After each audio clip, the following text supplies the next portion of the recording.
It's still saying it's up. It's still saying it's an upcoming live instead of what we doing right now.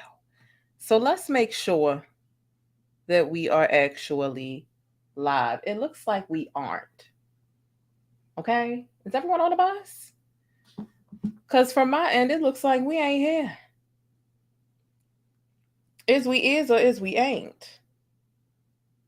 Is it that I did? Okay, okay, okay. Now I see it loaded. It took a minute. I said, dang. Took a minute for me to understand that we live, right, Leo? That's why I can't have you up here distracting me like this. Okay. Hey, Queen Ash Bash. It's been a long time since I've seen you. Shout out to all of the channel members. Shout out to all of my subscribers. Listen, thank you for 9K. Okay. We literally hit 9,000 subscribers a few moments before we went live today. All right. So thank you for letting me know that you can see me. My notifications were going through a little late. So I just wasn't sure. I didn't want to get all into the stuff if we weren't really here and y'all couldn't see me. Hey, Valise Gal 80. Let's get into it. We talking about Cardi B versus the Shade Room today. We're talking about that whole temper tantrum, right? I'm gonna give you a breakdown, right? We're gonna go over all of the deleted tweets. What was the whole debacle actually about? And I want to know what you think about it too, Stickies, as we get into it. We're gonna talk about Wendy Williams and her dirty social media swap. She's definitely being done dirty. And now we know what Deborah Mercury's, what their plan is to do with Wendy Williams' social media that she is not able to access. There are some updates as it pertains to her podcast page and all those things. Ray J, right, is trying to get some attention because we all know that Ray J loves to be seen. We're going to be talking about Ray J and his new name. He wants to be called something new, something different. Walmart then tried it. Okay. Walmart then tried it. And also, listen, is it just me or have y'all seen all of the blogs today literally running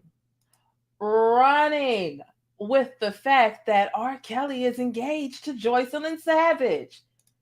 Here they go again. R. Kelly is engaged to Joycelyn Savage. And look. This is some old stale ass. Ugh. This is some really stale news. If you remember when R. Kelly was sentenced to 30 years and I gave you that immaculate breakdown on all of the different information, the difference between his concurrent versus a consecutive sentencing and all that stuff, I exposed that they were engaged. Matter of fact, I read the entire letter that Joycelyn wrote the court, and she hoped that the judge would take that into consideration and grant him some leniency. So, you know, when you over here riding my bus with your girl, the plain Jane, you know, you always going to have the syrup a bit early. I can't believe that it's literally like over a week later and the blogs are just getting to them being engaged. Like I didn't expose that a while ago. So that's why it's important for y'all to be subscribed over here. Okay. It is important for you to subscribe and make sure that you hit the notification bell as well so that you don't miss out on any of this Black news or Black culture commentary. Okay. So look, as I said, yeah, I see y'all, and a lot of y'all were tagging me in the comment sections of these different blogs. Like, wait a minute, Jane had already exposed that. Exactly. Aaliyah TV said, I ain't going to be up all night, child. Neither am I. Okay. This is going to be an efficient bus ride. I ain't saying I'm going to be speeding, but I am saying hold on to your seats and you know what I'm saying? Like you might want to put your seatbelt on. But yeah, this is going to be an immaculate bus ride. Make sure y'all hit thumbs up if you haven't already. Shout out to everybody in the live chat. Again, thank you to my new subscribers. Thank you for 9,000 subs. Literally like 14 days ago, I said thank you for 7,000. About 6-7 days ago, I said thank you for 8,000. And here I am saying thank you for 9,000. So when I say thank y'all, I really mean that. And I feel like a lot of my old tribe is finding me again, and that feels great. But listen, let's get ready for takeoff. Y'all throw y'all pancakes up in the chat. What did you eat for dinner? And it's okay. You ain't gonna hurt my feelings because I ate my dinner before I got here. Okay. Let me know what y'all ate for dinner because I ate me a hamburger off of the grill from yesterday. Okay. And some crab chips. Shout out to Baltimore, Maryland, because y'all know Baltimore stand up, born and raised, still here right now. Okay. Dropped in pancakes. Let's get ready for takeoff. It's the Black News Bus. We have a lot of stuff, even more than what I kind of gave you, the little synopsis. We got more than that to talk about this evening. So it's going to be a really good ride. I did a lot of good preparation for y'all. Let's go. The plainest Jane. This is one of my favorite comments here. She says, I loves me some black, and she said, loves me some black news. She says, is it just me, or does anyone else get tired of seeing people that don't look like them delivering info about them day in and day out?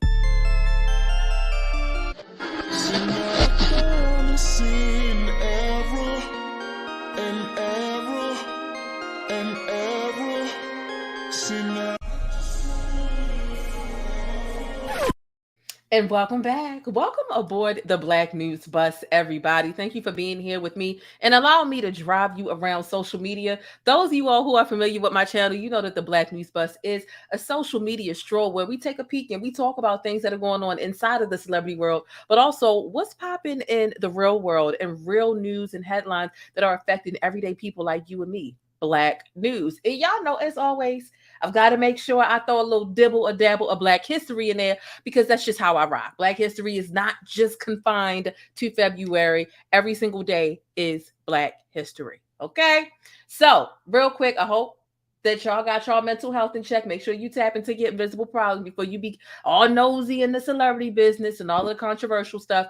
Again, thank you to my new subs. And before I get into breaking down today's topics and viral events, make sure you subscribe and thumbs up or down. Either way, I appreciate it. But make sure you think critically and independently, regardless of what you hear from me or anybody else. Now, let's get into it. Before we get into the celebrity stuff, because I know a lot of people are here to hear about Cardi. Cardi was blazing the headlines today because she literally lit a match, and she did that. It wasn't because of talent. It's because she was throwing the temper tantrum. But before we get into that, let's talk about something that is happening in the real world, a real news topic, before we dive into the celebrity news, shall we? And again, if you haven't already taken a moment to hit the thumbs up button, please make sure you do. If you don't do it for me, just do it for the cat, okay? Leo, where you at? Let me summon some cat. Leo, you want a treat? Oh, he came running from the corner. Come on, you want a treat? Come on. Come on, you want a treat?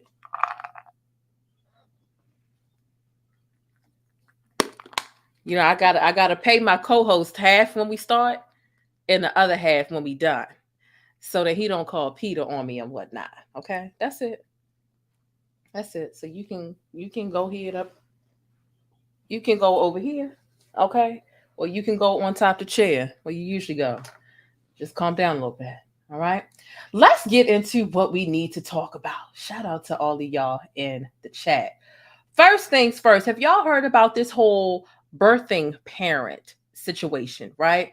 We've got folks trying to encourage women to not call themselves mothers. They want us to call ourselves birthing parents so that we can appease the LGBTQIA plus community. It's supposed to be LGBTQ inclusivity. Have you heard about that, and how you feeling? Hey, thanks for letting me keep you connected and in the know with what's happening in the Black world. Don't forget to smash on that like button for support and for more Black news. So how do you feel about this? Okay, and thank y'all for being here. And I do see what y'all having for dinner in the chat. Y'all had some good stuff. Okay, so let's get into this birthing parent situation. A brief synopsis, because there's really not much to say outside of y'all done bumped y'all heads if y'all think that mothers are going to try to make anybody more comfortable by not calling themselves what we are. We have a portal in between our legs.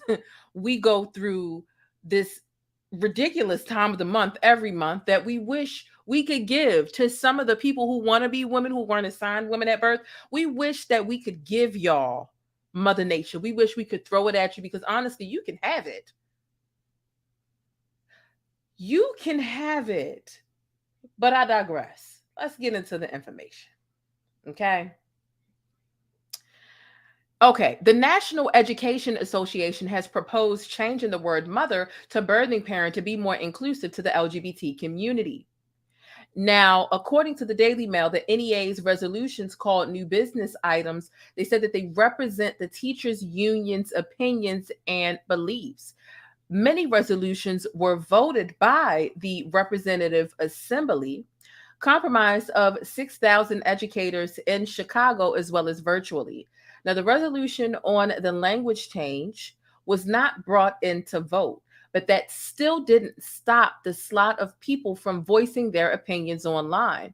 One parent referred to the proposed resolution as K through 12 cartel.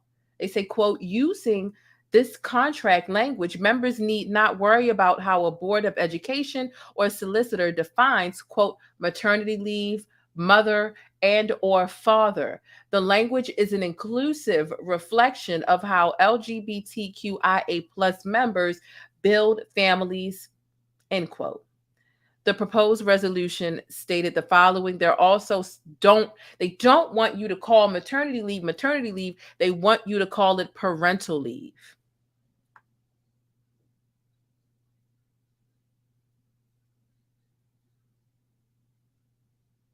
Now, you think we about to switch up our entire vernacular to make you feel more comfortable? I think the hell not.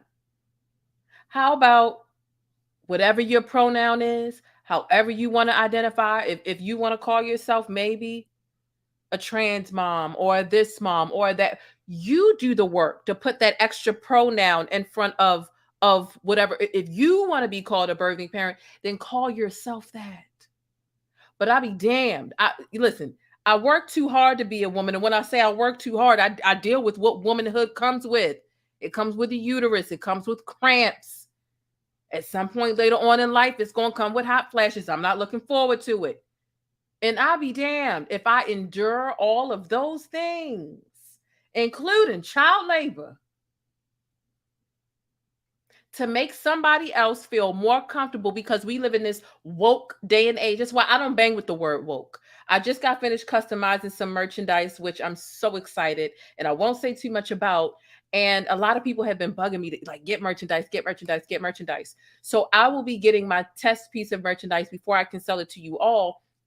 And I had to work the word woke out of there. I'm like, I can't have that a part of my thing, because woke means something different now.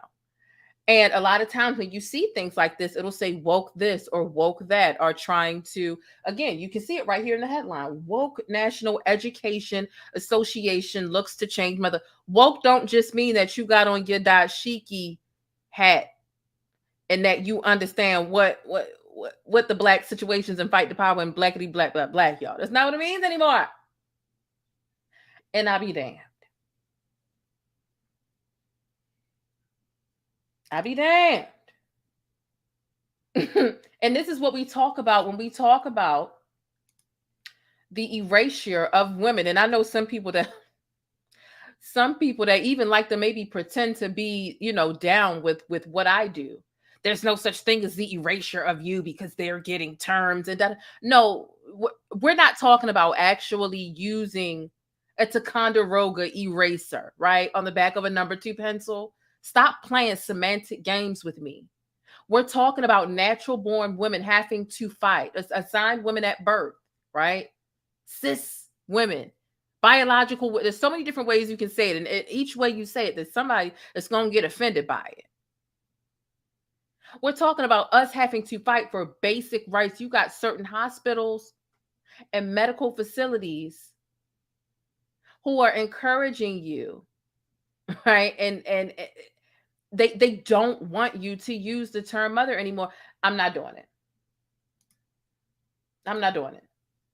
It takes too much to be a woman for y'all to do this. Okay?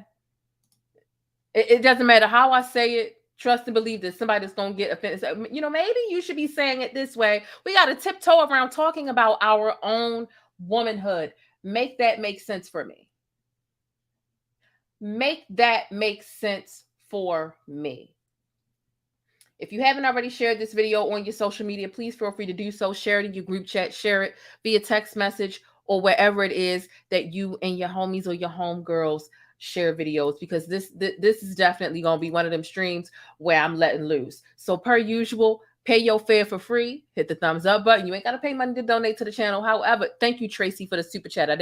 I'm sorry for the Cash App. I didn't get to say that in the last stream.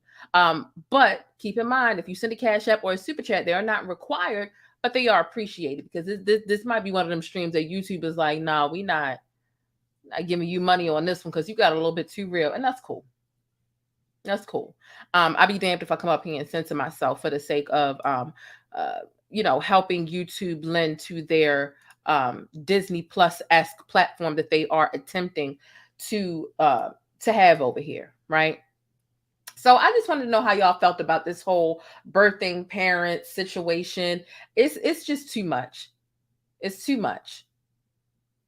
We got to go out of our way to remember the right term to refer to our own. It's bad enough that we we can't just it's not just he and her anymore, right? We've got to remember a lot to be politically correct. Then when we refer to our own selves,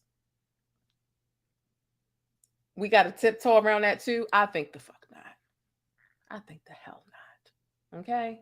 But listen, Stickies, whether you are on the bus, okay, or if you're chasing the bus, which means you're catching the replay, let me know what your thoughts are and how you feel about it down below in the comment section.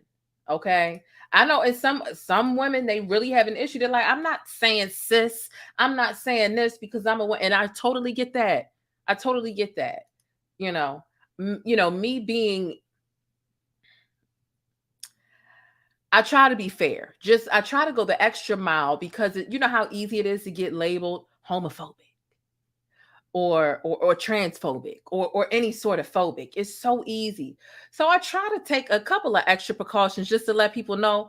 But if you think I'm about to inch around, like we go from, oh, don't say breastfeeding because that's offensive to the men who can have children. Say chest feeding instead to make them feel more comfortable. I think not. I think not. No, I don't think so. I don't think so. A lot of people are saying, I hate the cis word. It's too much. Birthing parent. Society needs to stop appeasing these people. I stand with Macy Gray, and that's on period. It's a shame that Macy Gray felt like she even had to issue a statement, even though she didn't apologize, but she felt like she needed to formulate it in a way that conveyed remorse. And I feel like that was sad because she didn't say anything wrong, and she certainly didn't say anything malicious. That's that male privilege and audacity. You don't see them doing this to cis men, nor do men allow them to take over their spaces. I agree. I agree. I'm sure even trans women prefer to be called mother. These are some, yeah, absolutely. The Tea Lounge. Birthing parents almost sounds like a breeder. I'm a mother. I'm more than just something that can birth a child. I know that's right. Preach. Preach. That's a good one. I like that one. I wanted to know your thought. I'm glad I'm not alone on this. And I figured I knew I wasn't alone. I know my subscribers for the most part. I know y'all. And I knew y'all was going to kind of look at this like, what? But, I like to ask, and I might be missing some people from the chat. Okay. There may be some people that come along and watch the replay who don't agree. Hey, it is what it is. I tell you to always think critically and independently. And as long as you keep it respectful, let's continue the dialogue down below in the comment section. If you missed the bus, or even if you're right here in the chat. Okay. It said breast made milk, not chest. I know that's right. Let's move on to the next thing. And thank y'all for being with me because it's literally 1 o'clock in the morning and there's 100 of us here. Hello. Hello. Okay. We're going to get into this education because you know what? Here's the last thing I'll say as I wrap this subject up and we move on to the next thing. It's like we aren't able as people of the heterosexual normative, if we're not a part of the LGBT community, it is so wrong for us to say anything about how we feel with regards to the LGBT community and how we feel like they're infringing upon our rights and our comfortability. But they can say anything they want to say about heterosexual people. They can say anything they want to say about straight folk, and we got to let it go because it's just, let them have it. Let them have it because, if you say something, it's going to be some mess. And it's like, what?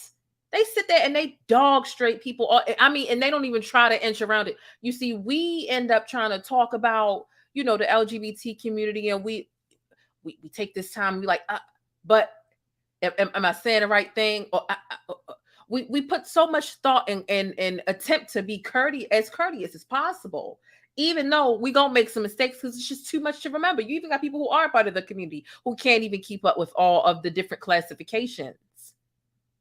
And then you'll find the LGBT community talking about us as recklessly as possible. And God forbid we feel anything about that venom or we respond to that venom. Here we go being slapped with a label.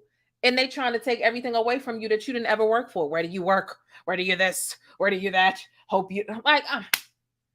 And that's not to say all, but it's definitely some. And especially the ones with a voice and the ones with a platform. There are even some people who I follow and I rock with probably like 70% of their opinions and what they have to say. I respect what they do as a person with a voice, a platform, and influence, whether they be a journalist or a commentator or whatever. But then they get to this point where it's just like, entitled and nasty. I can say whatever I want to say about whatever group of people. But if you say something about me and my folk, oh, I'm ripping you to shreds. Like, what? It's crazy. It's crazy. That's just one thing I noticed. And I don't tweet about them because, child, got your Twitter shut down, in Twitter jail, whatever the case is. And you be like, damn, where's the safe place where I can kind of talk about how uncomfortable they are making me feel? But they can talk about how uncomfortable the term mother makes them feel. Get out of here. Now I'm a birthing parent? I think the hell not. I think not. Mm-mm. Mm-mm. Nope. Nope. Again, they are a protected class, and I'm not saying that they shouldn't be or that they don't have a right, because there's a lot of disrespect that does come their way. But I just don't understand how LGBT rights transcended above Black rights. Like, how did the LGBT community become a protected class before Black folk became a protected class? How long have Black people been oppressed? I'll wait. Let's move on to the next thing, shall we? Okay. Let's move on to the next thing. They absolutely do call us fish, and we just supposed to accept that, right? And they won't stop. They like, we're gonna call you fish because we want to. And I literally heard somebody that I still listen to that platform and appreciate their donation to entertainment and media. Oh, but there's some words that we are forbidden to say, and it's burn us at the stake if or when we say, and don't get me wrong, it's not that I want to say it, but goddamn it, why are there words that I'm forbidden to say that you find to be disrespectful? But when we tell you, yo, don't call us fish. Oh, well, okay. I don't know if it's because you want a vagina that you find the need to disrespect them, but okay.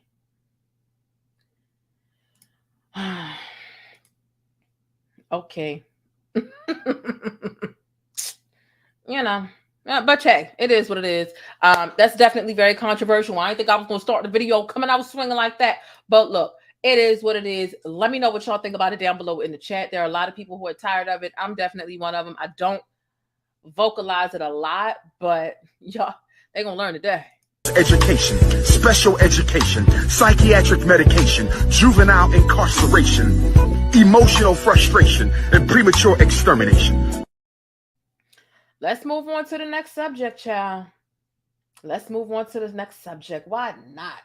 Okay. It is that time. So, thank y'all for being here with me this evening. Listen, the moment we've been waiting for, obviously, Cardi is the first thing that I have in this title. And child, when I tell you I want to talk about it and get it over with, because this cycle with Cardi B is so repetitive. It's so repetitive. It's so repetitive, and it's annoying. Let's get over it, child. Let's get over it. Roll us on your wrist, a plain giant. All right. So Cardi B had another temper tantrum. Okay. She had another temper tantrum. And basically, okay, she wants to control the blogs. Okay. She wants to control the blogs. She feels like the blogs don't have a right to be critical of her. And look, the blogs are critical of a lot of people, but Cardi B be out here. She be wilding out. She be out here and she be wilding out. Let me know in the chat if you seen what went down with Cardi B and the neighborhood talk the other night or last night, actually. Let me know. Let me know if you've seen it. Okay. We're going to go over some receipts, and I want to know what you all feel about it and where you land, right? There are two sides to every coin. And Lord have mercy, these are a lot of receipts, and I just can't wait to be done with it. Honestly, the Shade Room is not what it used to be. And I'm not saying I want it to be, right? Are they still messy? Yeah, but they're not as messy as they used to be. The shade room is at a point, they're at a place where they're trying to commercialize the mess. And when you are trying to commercialize and feed the masses with your mess, it's just not as potent as it was at one point. It's not. And the shade room does a lot of sucking up to Cardi B. The shade room barely places, barely says anything negative about Cardi B. As a matter of fact, the shade room ended up posting all of their receipts, right? We can see they posted 4 different times with 4 different images each time, which means they pulled up 16 posts easily of them putting Cardi B in a good light, right? Cardi B had a not so positive moment at the Wireless Festival. And she felt like the shade room didn't have the right to post that. The shade room be kissing that butt a lot of time. They be that big old cellulite butt. They kiss it a lot to the point where it doesn't even seem realistic. You know, I don't know if you follow between blogs and bloggers, right? Who just flat out don't hold Cardi B accountable. You need to read in between the lines here with what I'm saying. Okay, I'll work on YouTube, so it's only been so much I'm gonna say about folks around her. But there's some people who just refuse to hold Cardi accountable, and it's so obvious. And especially if you're gonna chase behind every single little thing Nicki Minaj does but you just blatantly ignore the things that Cardi does, it's pretty obvious that you're on her payroll, or she's got you scared or paid payroll. It's giving sympathy and payola for me. The fact of the matter is, Nicki Minaj was trending all weekend because of her music. All weekend because of her music. Cardi B was not trending because of her music. Now, mind you, there was a slew of music festivals this weekend. But Cardi B wasn't trending for no music. She wasn't trending at all, as a matter of fact. So it's giving sympathy and payola. It's giving temper tantrum mixed with PR stunt for me. And when Cardi's not getting enough attention, she turns around and she tries to find a moment or an opportunity to be a mean girl or to be a bit to trend. This new song, Hot Shit, it's not bumping. It's not doing what it needs to do. The people don't like it. And listen, I barely ever agree with Joe Budden. I'm not sure I ever have agreed with Joe Budden. But Joe Budden was like, listen, this sounds dated. And it makes sense because it's an old song. This was recorded a while ago. That's why Dirk, that's why Kanye, that's why they're not promoting this song. It was recorded a while ago. Cardi B only has 1 album out. Yeah, she's been a household name for a while, but she only has 1 album out. She's struggling. And I'm not saying that to be mean, but honestly, musically, she is struggling. It is her social media antics that keep her afloat. And in this day and age, outrage is social currency. And so when Cardi B isn't getting the attention she wants, what happened when Cardi B released that song with Lizzo? Rumors. It did not do good. But as soon as Cardi B decided that, okay, let me cause some drama, she decided to dox a Black blogger and shame her for being in a domestic violence situation from a while ago. She started trending because of that situation. But she wasn't trending for that song before, her nor Lizzo. And then Lizzo decided to take to social media and sit in her bathroom and cry in a wig cap. They needed to pull all the bells and whistles and be sad and weaponize mental health and all this other stuff in order to get the numbers. And that's what it is. I'm not saying that the shade room is perfect, but Cardi B damn sure ain't either. So when we sit here and we go through this back and forth lasted so long, I rolled over at about 1 a.m. They arguing. I went back to sleep. I rolled over again at 4 something in the morning. The shade room and Cardi B are still arguing. I'm like, yeah, damn, what's going on? What's going on? Somebody said, what song with Lizzo? The song with Cardi B and Lizzo was called Rumors. This was a song that was released, I believe, last year. Okay. And the song was not doing well. Okay. And And that's the reason why every time Cardi B releases a song and it's not doing well, it's not taken. A lot of people feel like hot shit sounds like Up. And it does kind of sound like Up, but it also sounds like it's like 2 years old. And so when Cardi releases these songs and they don't do well, she tries to find somebody to be a bitch towards.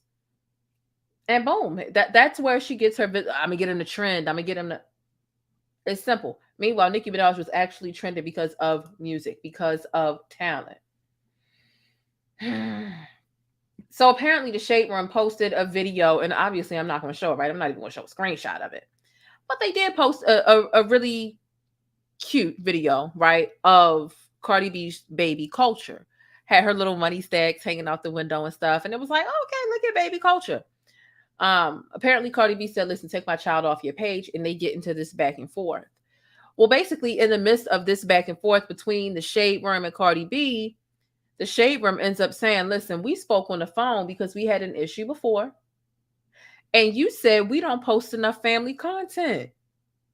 You said we don't post enough of you and your family doing positive or doing good things. Now you got a problem with us posting your child, but okay, because who can really argue with somebody who says, don't post my child, right?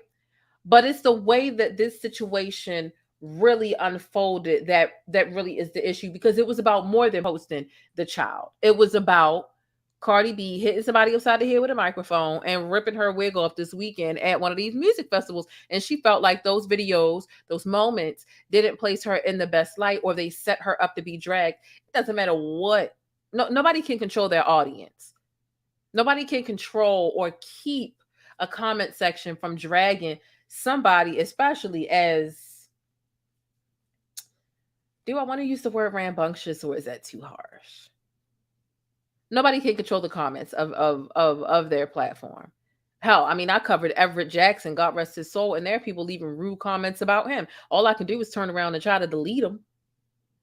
You know, but Cardi B feels like, listen, if these blogs are not kissing my butt, I have an issue and I want to control them. And you cannot control these blogs because you want them to only post you in a positive light. But that doesn't leave room for them to do their due diligence as journalists or commentators or the blogs, whatever classification they define themselves as talking about you and giving you additional visibility as an artist. If it looks like they're only praising you and kissing your behind, they don't look genuine. And come on, it's called the Shade Room. But in addition, they got to keep it real. Imagine if I only came on here and talked about heart stars, horseshoes, clovers, and blue moons, pots of golden rainbows, and the red balloons. It wouldn't be a cool blog because it'd be like, damn, girl, everything ain't. Yeah, I just ran through the Lucky Charms song. But no, I mean, you know, that's any platform. It's not just, the celebrity's doing great. The celebrity's doing great. I mean, in a perfect world, sure, but that's not what it is. And when things happen that are controversial, arguably maybe negative, for some people it may land positive. For some people it may land negative. Hell, some people are cringing at Cardi based off of how she responded to this. Some people are praising her based off of how she responded to this. So people's reactions to whatever it is that you do, it is subjective. It's subjective, but Cardi feels like she can control these people. And baby girl, what's the benefit? And then she wants to turn around and weaponize mental health. It's getting pretty pathetic. It's getting pretty pathetic. It really is. And I want to know what you all think about it. I really do. I have to know. And I can't wait to get into this Wendy Williams piece. But I want to play for you what Cardi said. And then we're going to go over the rest of these tweets and the back and forth and how they reached a conclusion, her in the Shade Room, and where you want to land with it. Because I truly feel like it was a means to get her trending. Because we all know Cardi B loves to compete with Nicki Minaj. She loves it. She loves it. She really wants to walk in Nicki Minaj's footsteps. So let's get into it. And if you haven't already taken the time to hit the thumbs up button, thank you so much for doing so right now. But also subscribe to the backup channel. It's the third link down below in the description box. It's the TPJ Network. Let's listen to what Cardi B had to say as she spoke to and about beefing with the Shade Room. Okay. Not my video's not playing. Hold on now. Child, the video is not playing. They doing me dirty. Okay, so here's what I'm going to do. Let's continue to go over these receipts, and then we are going to come back. I knew something was going on here. That's why the video took a while to get started. But no, I am going to let y'all hear this. Alrighty, so let's get into this receipt, and then we're going to listen to what Cardi had to say. All right, so here's the shade room. They say, just to be clear, there's no beef on our end with Cardi B. After we made up, we're good. We showed her tons of love and will continue to do so. We just had to defend ourselves with the truth. We post more positive content than anything else on Cardi, and we wish her success. So that is something that the shade room had to say, but also because there are a lot of receipts here. A lot of receipts here, child. So here's Cardi, because basically they end up going back and forth because Cardi says, listen, I recorded the last phone call that we have. Don't make me post it. So the shade room says, okay, we'll go ahead and post it then. Go ahead and post it.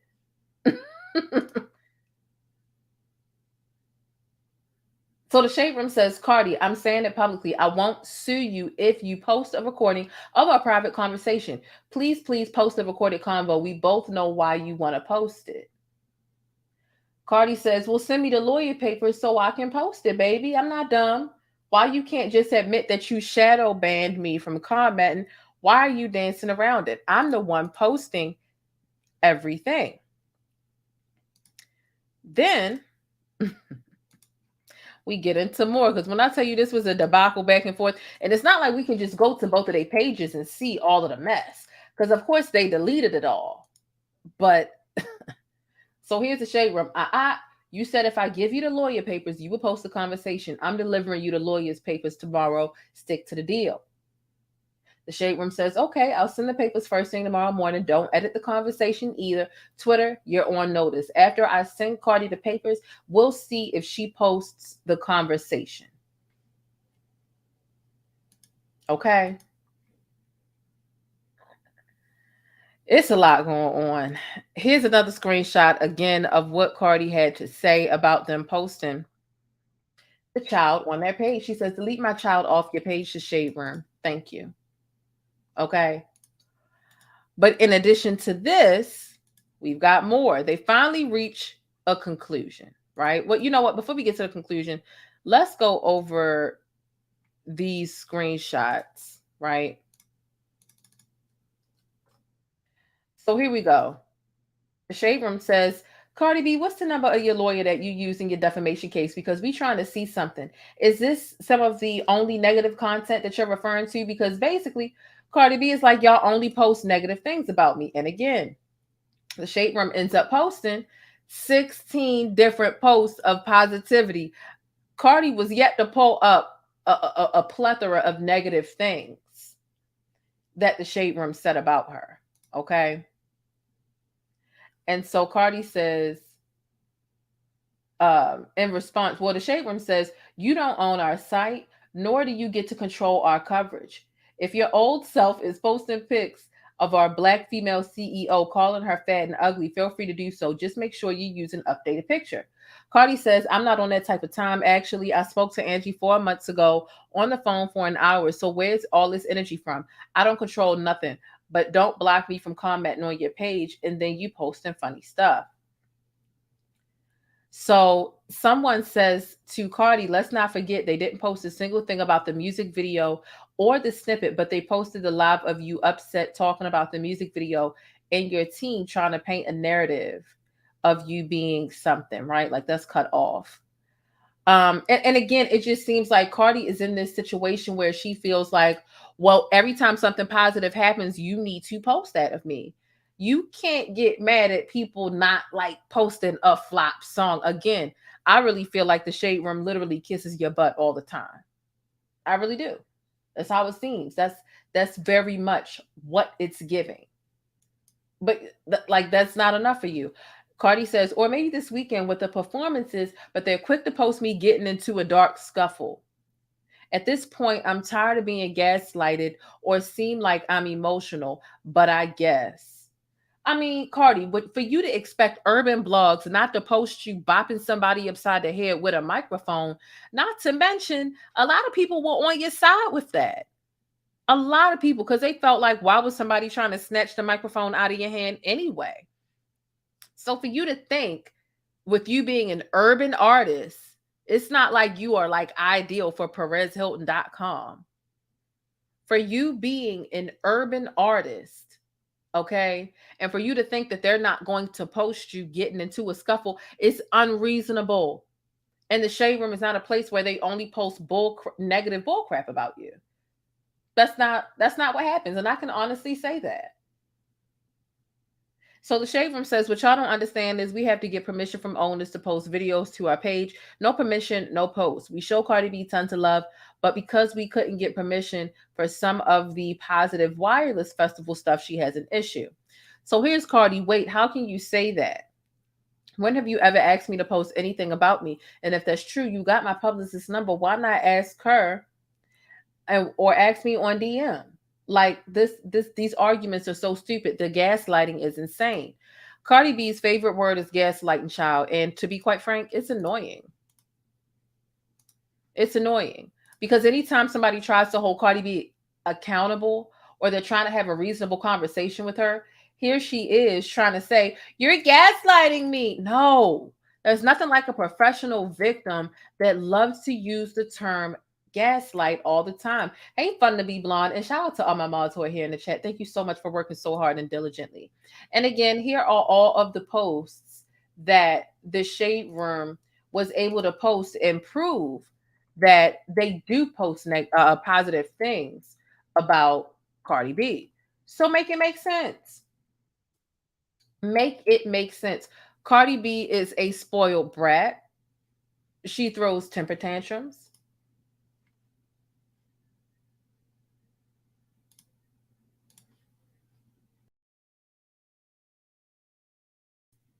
All right, we are back because I want to make sure I can play this video file for y'all. Okay, that's what I'm focused on. And I have feelings. I'm not a crazy person. I'm not this ghetto person. I'm not this person that's trying to like make narratives about me or nothing. Like, you guys clearly know what you guys doing. If it wasn't, you wouldn't mute it. But my thing is, take it easy on me. Take it easy on me, bro. I'm a person as well. And I'm trying to protect my best, my mental health. I'm trying to protect my best, my mental health, as much as I can.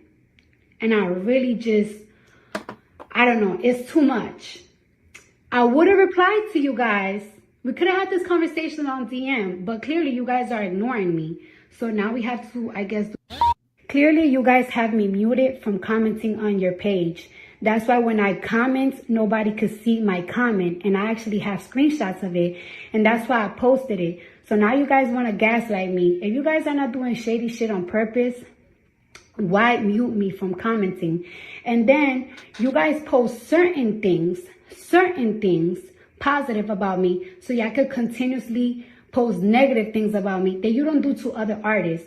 Example, the thing with Little Kim, the with the lip service, you guys literally edited the video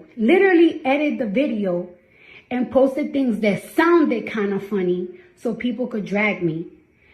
Also, you guys did the same thing with the Rolling Loud interview.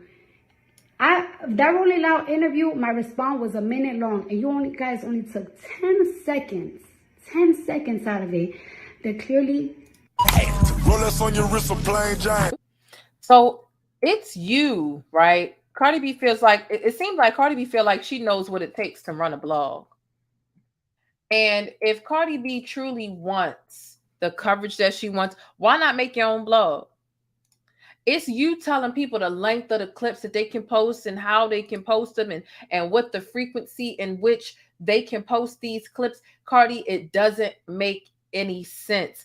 The fact of the matter is, Cardi, you like to keep negativity at the forefront. There are plenty of blogs that show you love all the time relentlessly because you encourage them to kiss your ass. That's what you do. And you don't show them love. You don't help them. Right? Start your own blog. Stop trying to control people who either don't like you or that you have a negative working relationship with. Because honestly, I wouldn't be working with you. The Shade Room is better than me. We get to the end of these screenshots, and it gets to the point where y'all hop on the phone, and all of a sudden they're like, "Oh, okay, we're okay. We're showing her love and da da da da da." I wouldn't be going back and forth with you like that because you disrespectful as hell. All for them to turn around and they still want the acceptance or the proximity to you, right? They still want to be able to say that they have a working relationship with you. And it's really just not all of that. It's not worth all of that from you. Your attitude is trash. You spend no time actually showing love and vibing with and shouting out the blogs and the people who really ride for you. And the people that ride for you, Cardi, to be honest, they look like fools. Because you do a lot of you do a lot of fuck shit. You do. And they look like fool, and they out here defending you looking dumb as dumb can be. You don't allow them to break stories for you or whatever the case is. You like to put all the attention on the people who aren't talking about you the way that you feel like they should be, instead of focusing on the people who are showing you love. Cardi, it doesn't make sense.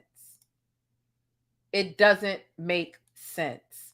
And you talking about people only posting small clippets or posting things that sound crazy. Duh. That's what they're supposed to do. People don't read or people, the fact of the matter is they're supposed to put something there that piques people's interest, that makes people want to listen to the rest of the original content. So let's say you said something that sounds a little peculiar, a little 10-second clip within, a YouTube video or a podcast. Hello, they can't post the whole podcast. That's why you're supposed to go and listen to the whole, wherever the original content is. That's where you're supposed to go. And that's how they get more people to listen to all the things. You went on lip service. They want people to listen to the entire lip service things. So the blogs post snippets that are going to make people the most curious about this stuff. For you to be 20-something years old and to be a part of this new day and age, you sure do play stupid when it comes to how to go viral and how to get more clicks and views.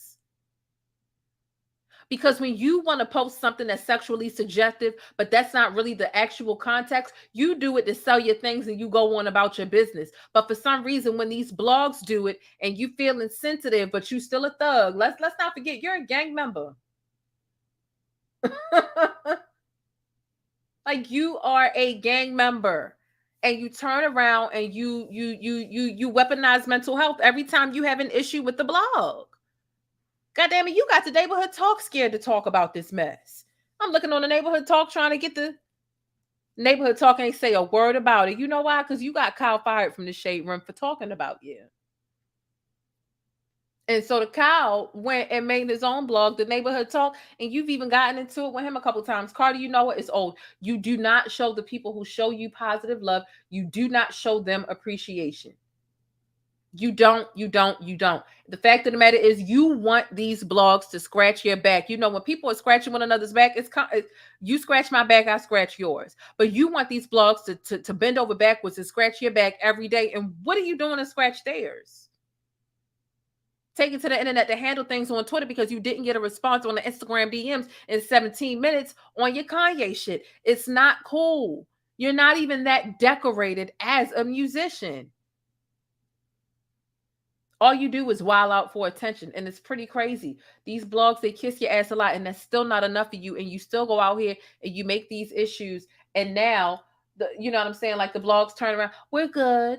We hopped on a phone call. Man, the Shade Room looked like a bunch of sissies.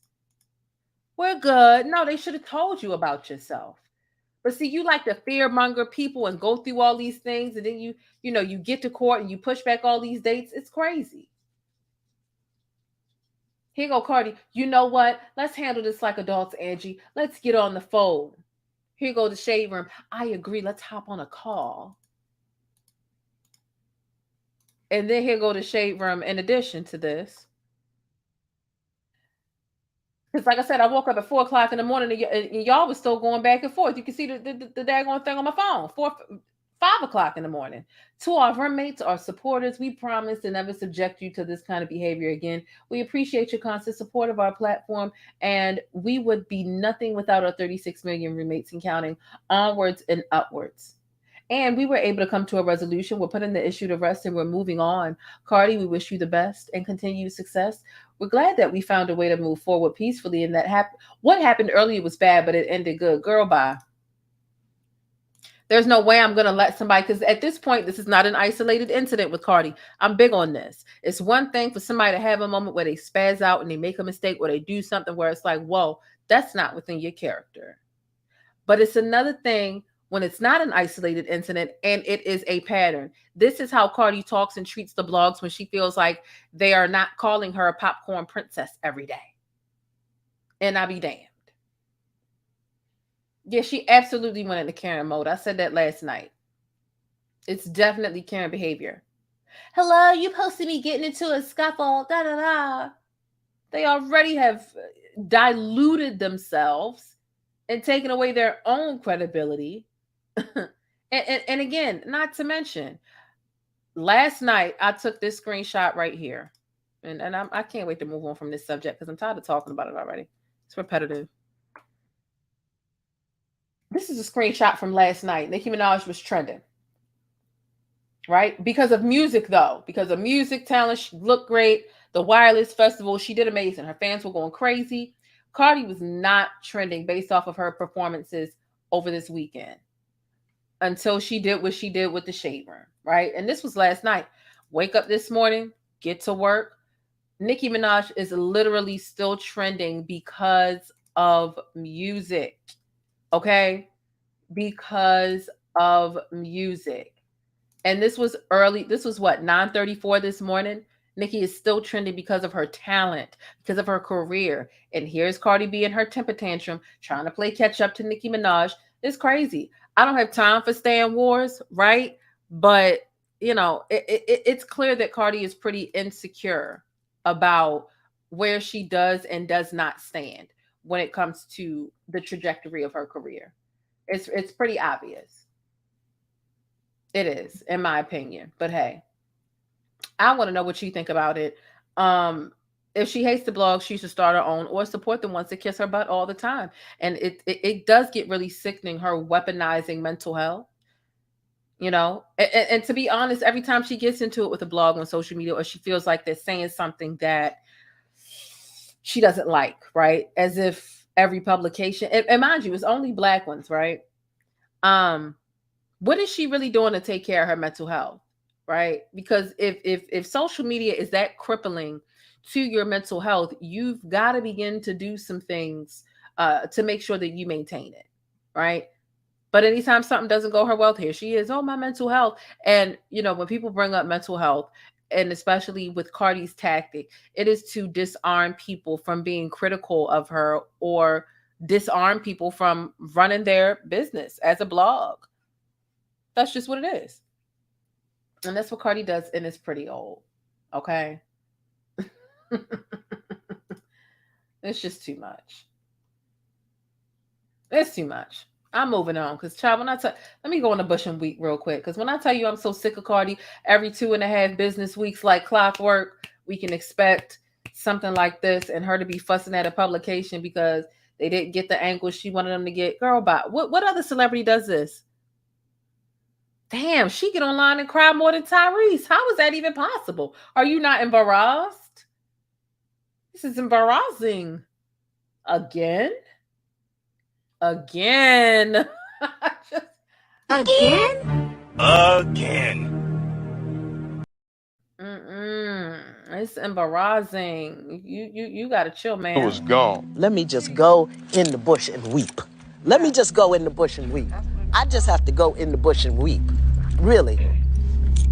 I don't understand. I swear to God, I don't understand.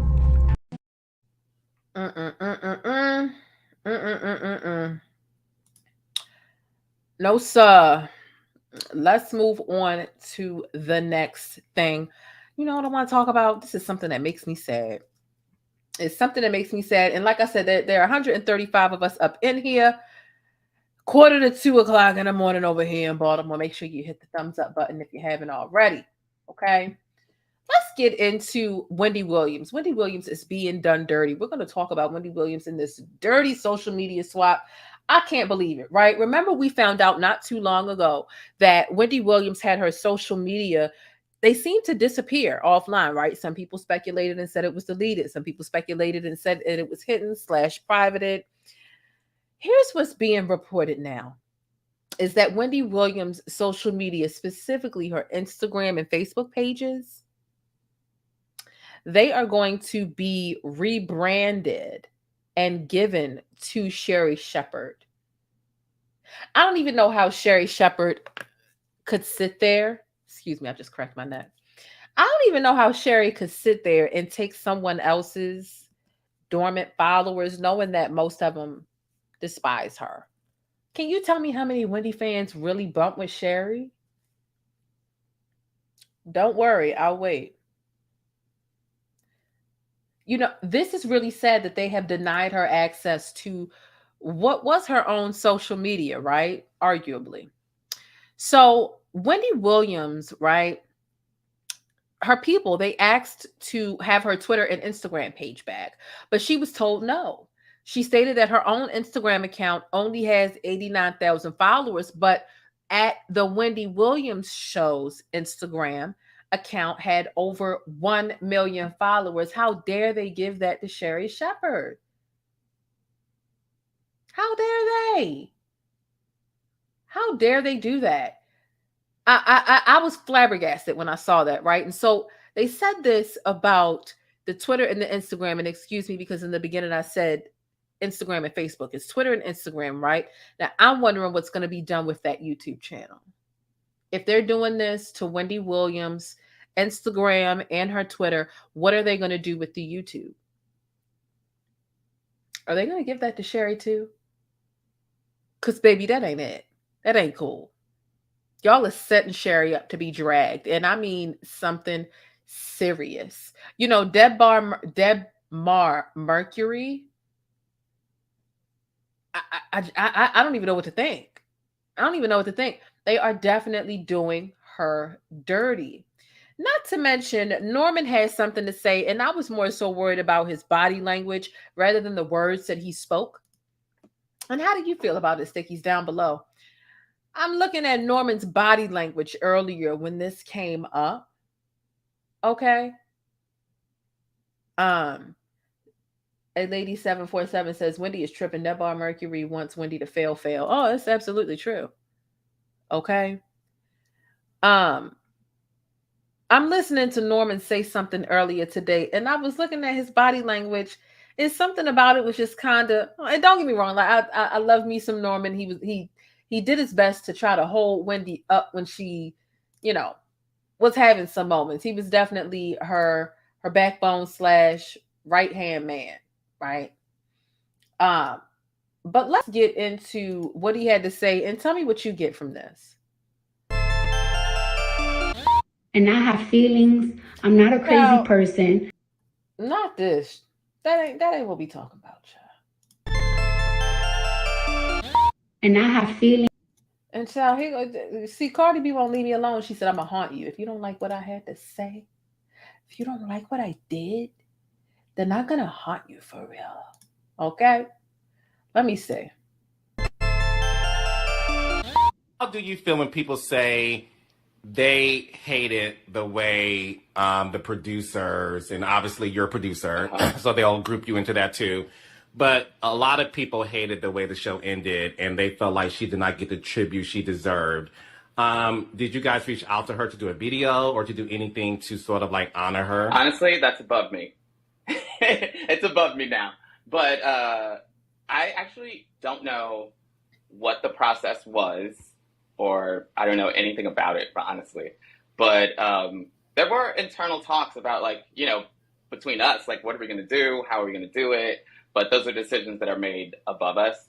So we really didn't know until we got, like, our marching orders. Like, okay, so we're going to do this at the end and we're going to do this. So I wasn't really involved in those talks, so I don't really know exactly how that happened. But I felt like what we did was from the heart, and it was like good, and it was, you know, what we were supposed to do. So, I mean, there's actually no way to end that show. Like, there's no actual really sufficient way to, you know, encapsulate what we feel in our hearts for her anyway. So I feel like I was part of something great. So no matter what I do for the rest of my career, I know I was like part of something great for like 12 years. So, and I got the last word on it. So it was good. Rolex on your wrist, a plain Jane.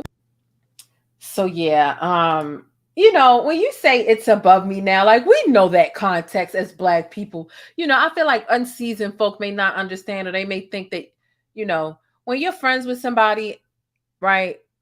When you're close with somebody and something unfortunate happens to them, when you say it's above me now, it's like, listen, I don't care, you get what the hell you get, because that's how that original scenario came. We know where that figure of speech came from. Racist white lady calls up to the motel, calling the, you know, the front desk worker all types of N-word slurs. And then she gets there and she's like, come on, I need to book a room. The guy was like, no, he called his headquarters and said, listen, she called me a slur. And she gets here, she confirms that she called me a slur. She admits to it, but says, I really need somewhere to stay. The Motel 6 said, no, you're not staying here. The woman's causing a fit. And the guy says, look, there's nothing I can do for you. It's above me now. That's like a big fuck you. It's above me now. You did what you did. Now deal with it. Now get the hell out of here. I don't know what to tell you. It's the Best Western across the street. You know what I'm saying? So for somebody that you really bang with,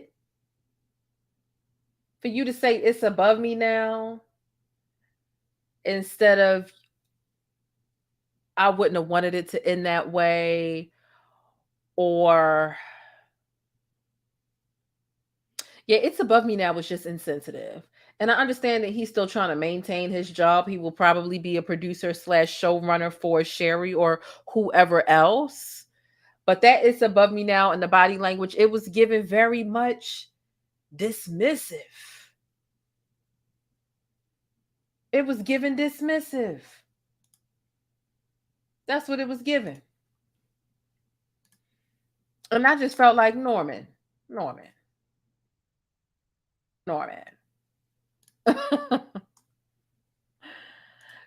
you didn't have to say that. You know, sometimes it's not what you say, it's what you don't say. And for Norman, yeah. Debbar Mercury is definitely doing something, doing a lot of things. And, you know, honestly, as a matter of fact, Wendy and her show's production company, Debbar Mercury, they publicly feuded for months following her extended vacation due to health concerns. By the time Wendy Williams expressed desire and readiness to make her TV return after almost a year, it seemed that Debbar Mercury had already went in another direction. The production company shortly after announced Sherry Shepherd, who was the last and longest guest host for the Wendy Williams show during Wendy's time away, would be hosting her own show in Wendy's former time slot. So somebody said Norm was over it. Yeah, he definitely was. It was giving shady boots. I didn't have anything to do with that, like you did. Like, Norman always had a hand in something, and if he didn't make the executive decision, he definitely received the order to help execute it. Norman was very hands-on, which is why he was able to be so instrumental in assisting Wendy Williams anytime she had a slip up, because he knew every beat and what was next to help her stay on track. Even when she was having issues with the teleprompter, or when she had a brain fart and she's trying to figure out her next thought, her next word, she's lost. So if there's anybody who does know about these decisions and how and why they were made, it's definitely Norman. But I do understand that sometimes in life, and especially at a workplace, sometimes you got to play dumb. I thought that his connection with Wendy over a decade, I thought it was a bit more. Someone said Norman needed that check. Child, maybe. Maybe I think so because I mean, it's not like he can stand by Wendy and say, you know what, screw you, you did her wrong. I'm gonna be honest about that, and I'm gonna stick by Wendy's side because Wendy, she's looking more like a liability than an asset right now. You know what I mean? So it's not like his career or his finances would still be okay if he decided, listen, I'm gonna have Wendy's back and stick with her because Wendy's unwell. I'm not even sure how this podcast is gonna go. Wendy posted something on the Instagram page saying, it said last day on set for the podcast. And I'm like, girl, you been filming a podcast? Sounding like that. You know what I mean? Like, and that's not me trying to be I don't want Wendy to be exploited any further. And a lot of the ways that she's been placed in front of the media, it hasn't been in the we got a new post. We got a new post since we've been live. Hold on. Okay. So here's Wendy Williams' new page, right? At the Wendy Experience on Instagram. This was earlier today, but then we have something else. Hold up. Update. Nothing. This is just a little 6-minute clip. Let's see what she's talking about with them long legs. This is what we do. Louis Vuitton or nothing. This is what we do. Louis Vuitton or nothing. Now, I'm not going to lie. We do. Louis Vuitton or nothing. I'm not going to lie. I was satisfied by this video because this is the best Wendy has looked in a very long time. I mean, hair wasn't looking like the wig was matted in the back of the closet. Makeup was on point, enunciating them words. Okay, girl, go get it. Like, I was feeling this video earlier. Let's see this new video that we haven't seen yet. Oh, Lord, what? What's going on? They don't know how to count me out, but they don't know how to count. Oh, well. Men lie, women lie, numbers don't. Ain't nothing changed for me, check the year it is.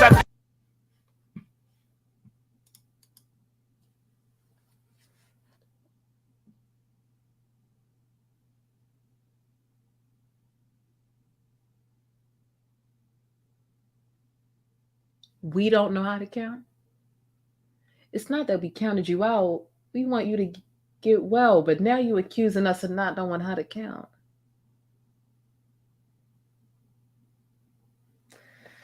All right. Girl.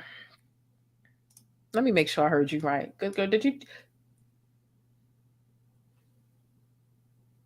I mean, because we had seen that interview from the other week, and now she telling us that we not in our right mind enough to know how to count.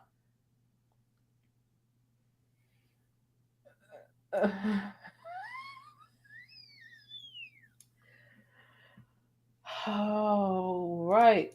Wait a minute. See, we not counting you out. We just don't want you to be in, and you in being exploited and not in your right mind and not well. They don't know how to count me out, but they don't know how to count. Oh, well. Men lie, women lie, numbers don't. Ain't nothing changed for me, check the year it is. I think I have to send you a... All right. Look at Armand Wiggins, y'all. Said, girl, what? Anyway, I'm here for anything you do. Not girl, what? Child. Did she just say we can't count? She got her makeup done. Okay. All right. You got your makeup done. They got some edits in here. They fed you a line because we know Woody didn't think about that line herself. You know, production gave her that line. They aren't banking on you. They don't think you can do it, you know. So they feed her a line and, you know. All right. You know what I'm saying? Like, that was a decent little 6-second edit. But is that really something that's really going to sustain your entire podcast situation? Girl,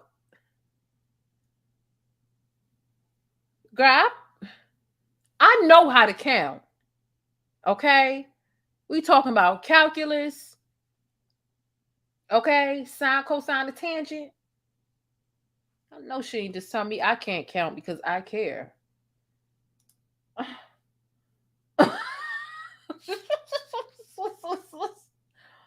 What's going on? I mean, she her makeup done. You know what I'm saying? They said she ain't talking about us. I don't know, because a lot of us are counting her out. Like I said, it's not that we want her to be like out. We want her to be well, then get back in. See, she's trying to stay in the race while she ain't well, and that ain't it. That ain't it. They said Wells Fargo knew. You know what? Y'all ain't right. Y'all is not right. Out of pocket for that shit. Way out of pocket. What do you gain from that? Wendy, girl, I'm here for it. I really am, because I'm baby, I'm ready. Matter of fact, I got an old Wendy video that I need to put out that was on the old channel before they deleted you, girl. Since I only had a couple of things recorded from there, but yeah, Wendy Williams is back out here, child. But they trying to swap her social media, which I feel like it's definitely foul. It's definitely foul what they're trying to do to her. Okay. Wendy is a good hoot these days. Wendy has always been a good hoot. Wendy has always been a hoot, to be honest, though. Fun to be blunt. Said, bless her heart. You know what? Bless her heart. Bless her heart. And please bless them feet. Bless them feet. Because she showed us and we can't unsee it. Can you unsee it? I can't unsee it. Bless them feet. Okay? She should have never showed us that, you know? And it's only because she wasn't in the right mind to show us that. Maybe, and matter of fact, she had showed us that before. You know what I'm saying? You know, the feet with that mindset combined, and, you know, I'm not going to go all the way in, but like that nobody should have let her sit up there like that. But when I say bless them feet, bless them feet. Bless them feet. But you're not. Stop it! I have never in my life yelled at a girl like this. When my mother yells at this, it's because she loves me. I was rooting for you. We were all rooting for you. How dare you? Learn something from this. You go to bed at night, you lay there, and you take responsibility for yourself. I didn't show the feet. I just remember the feet. I'm a commentator. I'm a reporter. So I got to tie in the last thing that I had talked about with Wendy to this. I'm really not trying to be shady, but you know, when you covering somebody, you got to talk about what was my last piece of commentary on this person. You know what I'm saying? We got tied all in. Not y'all putting these feet in the chat. I cannot for y'all. I cannot. Bless her feet. Okay. Bless her feet. All right. Oh my goodness. Speaking of feet. See, y'all did it. Yeah, I do. I keep Tyra relevant. Tyra is definitely very relevant. She has that right. She's earned that right. She's got a lot of iconic moments. You know, Tyra gets dragged every 2.5 business weeks as well, because she was toxic in that day before we understood that she was toxic. But hey, speaking of feet, y'all know part of the Black News Bus as we ride in this thing, okay? The Black News Bus, we talk about all types of stuff. We talk about real news, Black news, social media, and of course we talk about viral topics, okay? Let's get into this situation. Speaking of feet, okay? And people doing this in the middle of the club, like what's really going on? Hey, thanks for letting me keep you connected and in the know with what's happening in the Black world. Don't forget to smash on that like button for support and for more Black news. So here's this fella right here. I see this video earlier today. He's sucking feet in the middle of the club. Okay, hold on. Let me hit the refresh so y'all can see the. Sucking on his girl's feet in the middle of the club. Okay. Can somebody make it make sense? Like, how is this? What would you do if you was in the middle of the club? First of all, the last thing that anybody should be sucking in the club is feet. You should be trying to suck on something else before you suck on feet. I said what I said because, you know, in the club, and this girl had on sandals. People be spilling drinks. You know, I got toes be hanging off the sandals, hitting the floor. Why would you be in the middle of the club doing this? And people started going in on him. They said he's in the middle of the club in a Puma shirt. Yep, a Puma shirt. That explains it. That explains it. Make it make sense. Make it make sense. I don't understand. When I tell you this is this is what he is. What is he? Let me see. Let me go here. This is a sick Negro. Completely and absolutely sick. Because, sir, if you don't get your ass up out of here in a minute, let me get you off my screen. You're about to make all of my bus riders sick, and I don't need them getting sick on this bus because I'm not cleaning it up.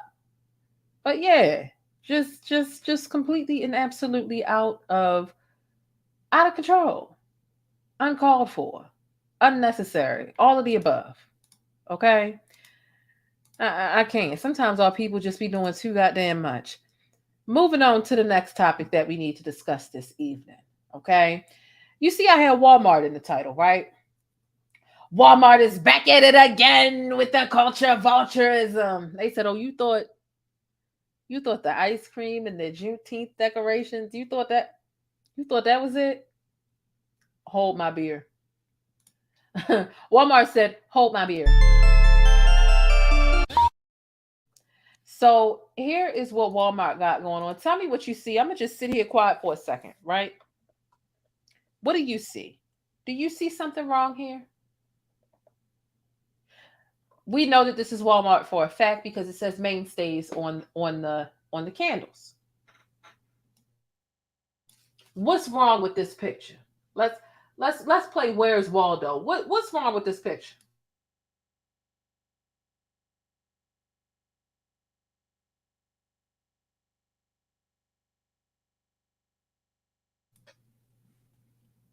It's the scent for me. Understood the assignment.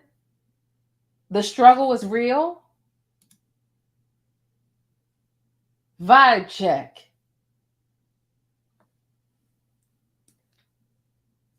Now listen here. If there was a Black person behind this, we would know about it. We would know about it. Word would have gotten around. Okay? Would have been like, whoop, all the articles, all the publications, all this other stuff. Okay? We would have known about it. Mainstays, it's not no Black-owned stuff. So Walmart, it's the appropriation for me. It's what in the culture of vulturism is going on here. This is, out of all of them that I'm just curious to know how they smell. Of course, I wouldn't want to buy them. And no, I don't see them on the website. What do you think the struggle was real smells like? Tell me what type of scent the struggle. What's the struggle smell like? I understood the assignment. Vibe check.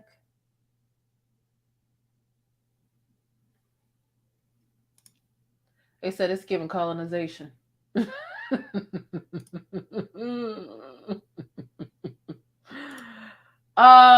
What's going on? What's the struggle smell like? You know what? You need a timeout. Queen Vonna said the struggle smell like Wendy's feet. You know what? You know what? You are dead wrong. Oh my God. No, you out of pocket. Won't you be quiet? Please. I can't. Not you saying it smelled like. Ooh, stay positive. Okay, I will. You know, I had to throw a little shade. I'm Shady Boo.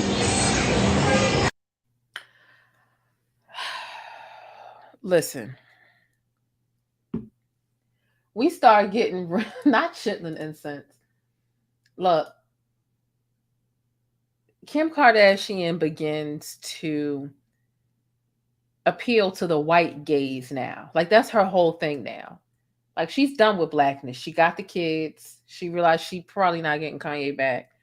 And so we begin to detach ourselves from one colonizing, stealing, appropriating monster, all for another one to come up and say, oh, Kim double dutched out, tag me in.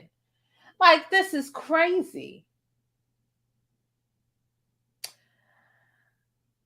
I feel like they packaged these with pastel colors, right? To make it seem more friendly. You notice how quick we were able to get the Juneteenth ice cream up out of here. Because I know you didn't just slap kente cloth on a tub of ice cream. And we got it out of here. We were easily able to call that cultural appropriation because of them colors and all that. Not a single Black person benefiting off of it. This, I'm not really too sure what our outrage could possibly do. I'm pretty sure they're going to go with, is it copy? Like, no, this shit ain't copyrighted, but it is ours though. It's ours. And I just don't understand why when they want, I mean, I do, but I don't. You know, when you want a little bit of Black swag, right? Like, what's wrong with getting a young candle maker, a Black, you know, candle maker or brand expert or to get some legitimate diversity up in there? Because we'd have no problem if there was some representation or if the benefit of it, if some of it was going to us or to some of our causes at the very least. At the very least, introduce it. Show us the person who came up with this. That's all we ask. I mean, at the very least, if we knew that there was a Black person that came up with it, that's kind of not enough. A Black person coming up with it inside of a company that's mainly all white and all the benefits and proceeds go to y'all. I think the hell not. And that's why I think that it would be decent if they were to partner. For example, the Juneteenth ice cream, slap in the face, because you already have a Black-owned brand of ice cream. What was it? Red Velvet Cheesecake? There was already a Black brand of ice cream being sold in Walmart. And you decided to steal that flavor from her and put it there and benefit off of it instead of giving it to her.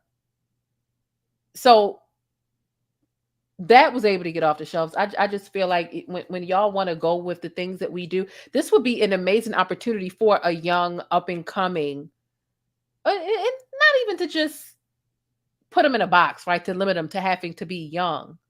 But this will be a great opportunity for a person of color to have an opportunity to create some sense, put our swag on it, and let them be the face of that brand and have it sold in your stores.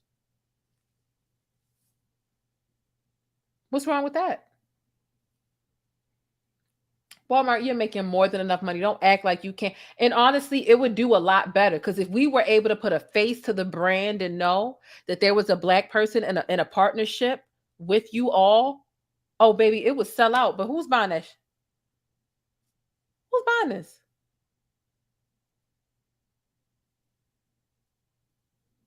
Yeah. Walmart, you tried it. What we gonna do about this, y'all? Let's brainstorm. I can't think of anything because I'm just more so irritated. I'm like, ice cream, the Juneteenth plates. It's the freedom for me they had before. Now this. Now this. Notice every commercial has some type of a trap beat in it. You're right about that. That's a really good thought. That's true. But what are we gonna do? What we gonna do? We gonna talk mess about them? Should we talk about it till the end of the week or maybe next week? Because I get up here and I'll drag them all day, every day. I'll come back tomorrow with some more data and drag it again. What are we gonna do? What are we gonna do? Matter of fact, you know what I'm gonna do? I'm gonna tweet about this shit all day tomorrow. I'm gonna come up with some, with some think pieces and whatnot. See, I had too many topics to get together for this video to really spend time really getting together. But I mean, these think pieces, they're pretty repetitive, right? I mean, they're the same thoughts over and over again when it comes to people stealing stuff from Black folk. But that's okay. I'll tweet about it all day tomorrow. If you got any suggestions, if you follow me on Twitter, if you want to retweet, feel free to retweet. If you want to add to any of my think pieces that I put out tomorrow on Twitter, about Walmart and these mainstay candles, feel free to add on and I'll be retweeting you tomorrow. And even if you want to start tonight, child, start tonight. I'll wake up and see that you've added me and we'll just add on and we'll retweet. And maybe we'll come up with a hashtag, or we'll just tweet about it. Because if you go to Twitter right now, Black Twitter anyway, and you type Walmart and you search, you'll see there are a couple people talking about it. This hasn't really went as viral as it could potentially go. And I think that we're so tired of it right now that I'm not quite sure if this is going to go viral. As viral as the ice cream and the Juneteenth and all that other stuff. Libertude is in the building. Thank you so much. I miss you. So yeah, check out cereal commercials in the 80s and 90s. Had the Flintstones rapping and everything. Oh, what? I would really like to know the sales data because people buying them. Child. I know you lying, not the rapping Flintstones. You mean to tell me they was saying more than yabba dabba dabba do? What? All I know is yabba dabba dabba do and them damn vitamins my mother made me take every morning, them Flintstones vitamins. Oh my God. Most of them the purple ones was nasty. I like the orange one and something else, but my mother would turn her head and I would throw them damn vitamins away so fast. But yeah, this stuff gets to be so annoying as Black people knowing that we are the sauce, like we are the cool factor, period, point blank. Like we are the cool factor. Like I covered a while ago is some Mexican up in New York. Yeah, we invented the haircuts, man, with the shaving the heads with their different designs, and you didn't.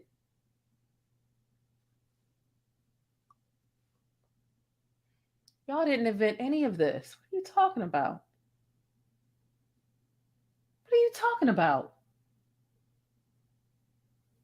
These people be cruising for a bruising. And my Joanne, cruising for a bruising. What's the matter with you? It's a hot mess. Go to your local Walmart. Not you encouraging us to knock all the candles off the shelf. What? And I can't. Sorry, y'all ate them things. Oh, you talking about the vitamins? Yeah, my mother fed me them vitamins every day before school in elementary. Elementary, it pretty much ended because I'm like, I'm not taking the vitamins no more.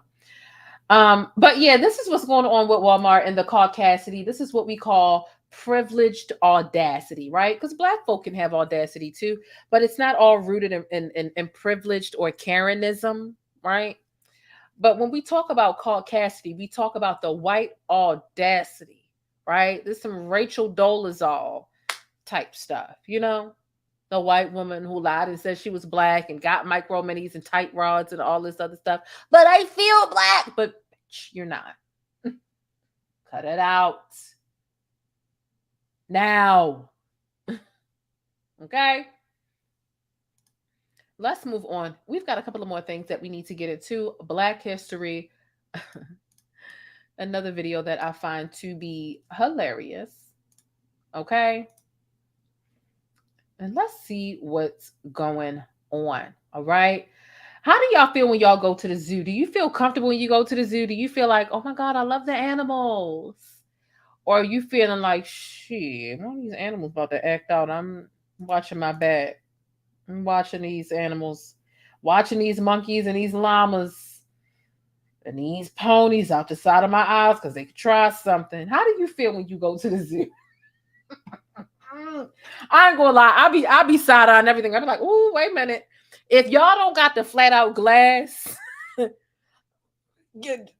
protecting me from everything, I'm like, ooh, wait a minute. Oh, why don't you pet or touch or feed? I'm good. I'm just watching. Shit, we walking through the rainforest and the birds doing too much. I'm like, whoa, wait a minute. Wait a minute.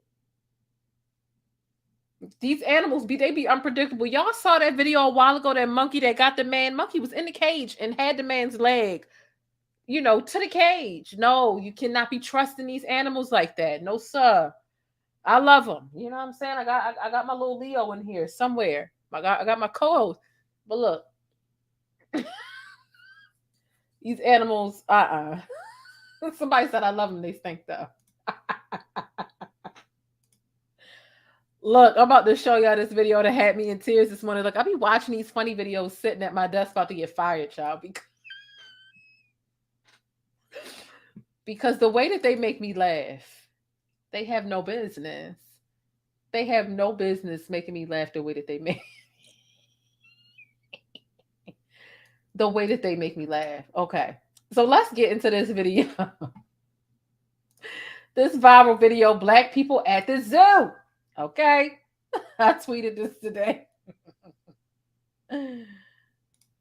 This is a llama this is obviously like one of those zoos where you are able to drive through and be in the comfort of your own car and see the animals or whatever.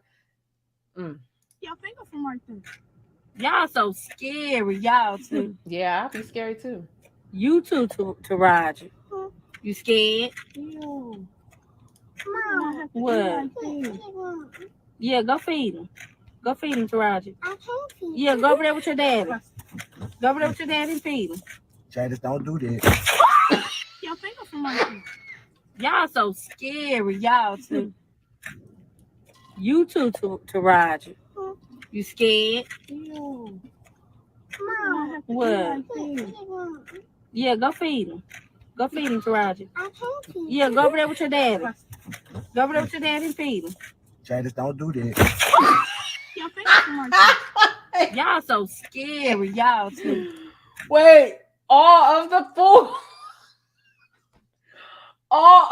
food fell in the car.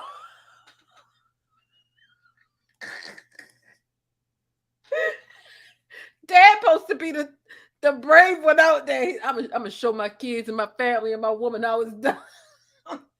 That ostrich said, "Let me get some of that thumb." All that food in the bowl. The ostrich said, "Let me get some of that."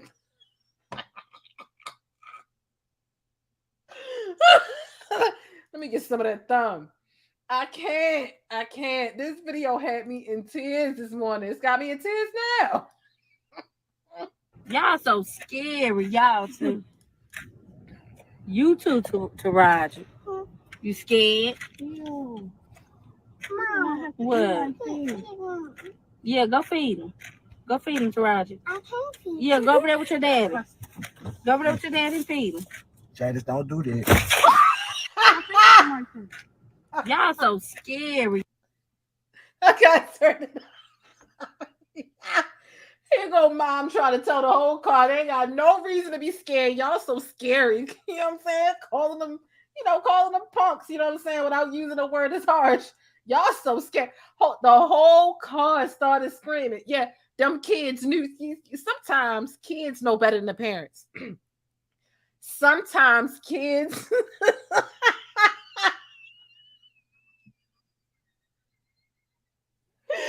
Sometimes kids know better than the parents. Some kids knew something was up. Said, I was just looking a little on the edge today. That's why them kids were so scary. They knew something you didn't. You should have been asking them what you know that I don't. Instead,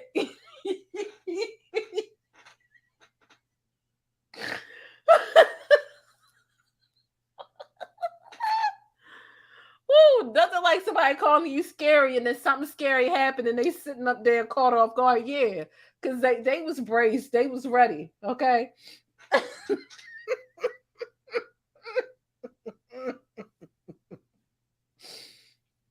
Look.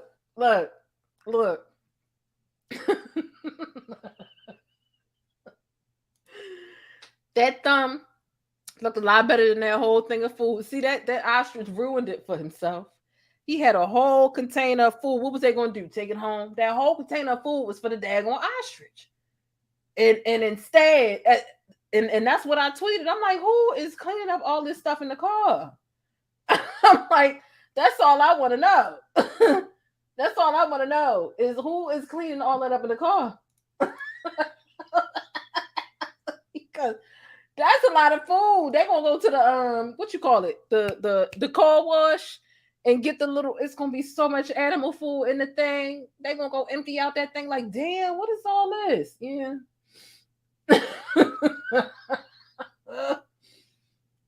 They said the ostrich understood the assignment. Child, a hot mess. The kids knew. See, that's the thing. Kids and animals, they are good senses of character. And in this instance, the kids sensed out the animal and they already knew. They said that ostrich is a little bit hungrier than usual. They want a little bit more than food.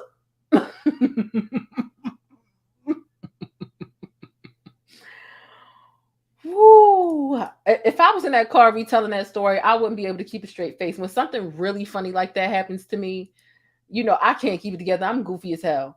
Like, and that's why these drive-through safaris, they scary, because I remember being in elementary school. We took the church bus down to Florida. Mind you, I've been in Maryland my whole life, been in Baltimore my whole life. We went to Disney World in the church bus, right? And at this point, we used to go to Disney every year, and we had convinced the pastor to let us, because we realized everybody from the church was going on the same. We was all going down to Florida anyway, so it only makes sense to make it a church situation and to save us all money by using the church bus instead of having to pay for another bus and all that other stuff. So we convinced, I'm talking we, like I'm in the daggone 4th grade, whatever. The congregation had, we had persuaded the pastor to let us take the church bus down to Florida. That's all it was supposed to be. We didn't get permission to take the church bus through a Disney safari. Baby, when I tell you we took that church bus through the safari, those I will never forget this. You know, when you a kid and crazy stuff happening, you think it's like exciting and you like remember it. We took that church bus through the safari, just like one of the monkeys. Them monkeys attacked that bus so bad. I don't know if them monkeys wasn't down with our religion. Whatever the case was, they destroyed that church bus. They almost like ripped the what you call, like the roof of the bus. I mean, the bus is going from side to side. It was crazy. The pastor didn't go with us though. The pastor stayed up there. We took that bus back up to the church. And the pastor like had a conniption, you know, the pastor was already old. So he was already, you know, Parkinson's and whatnot. And when he was calm, it was mild. Like there was no shaking. But when we pulled up with that bus and he saw that damage, it was like the shaking went double time. He was like, and they had to explain it. Thank God I was in elementary school. I had to explain a damn thing. But the pastor was mad because them monkeys had attacked that bus some serious. And we just in there like, oh my God. Now, mind you, you know, the children in there, we just looking at each other like, yo, this is some fun shit. But for the old people who was there, you know what I'm saying? Like, this is a church trip. So it was like, them old people made it funnier because they're like, oh my God. I will never forget that shit in my life. I will never forget that. Okay, like there was, oh my God, they like holding on and standing up like that. That was so funny. That was so funny. And that's why them drive up safaris and whatnot. No, sir. I need certified glass in between what's going on. Lion, monkey, polar bear, dolphin, all that stuff. I don't care what vehicle it is. I done seen videos of the bears opening the doors on the cars. No, sir. These animals are different. They smart. You know what I'm saying?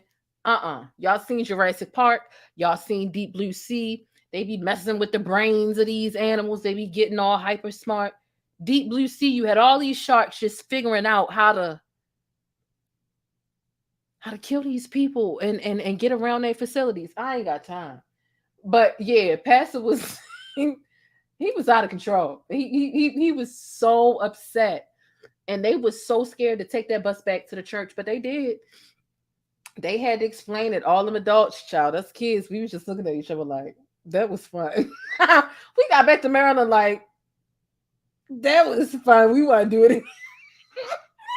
I don't want to do it again now, but if I was a kid and I could go back and do it again, I would have, because we were fearless at that time. We was fearless. But nonetheless, Black people at the zoo, child, I'll do it, but it's like, I'm here to watch how much it looked like the kids having fun and stuff like that, I think it's cute seeing kids, with their little kid activities, you know what I'm saying? But I'm not playing them kind of games. Nope. Deep Blue Sea is one of my favorite movies. I'm not lying to you. It's one of my favorite. It take a while to get, to the action. But one of the reasons why I like it is because LL Cool J lives to the very end. Black man lived to the end. A lot of times they be trying to kill us all first.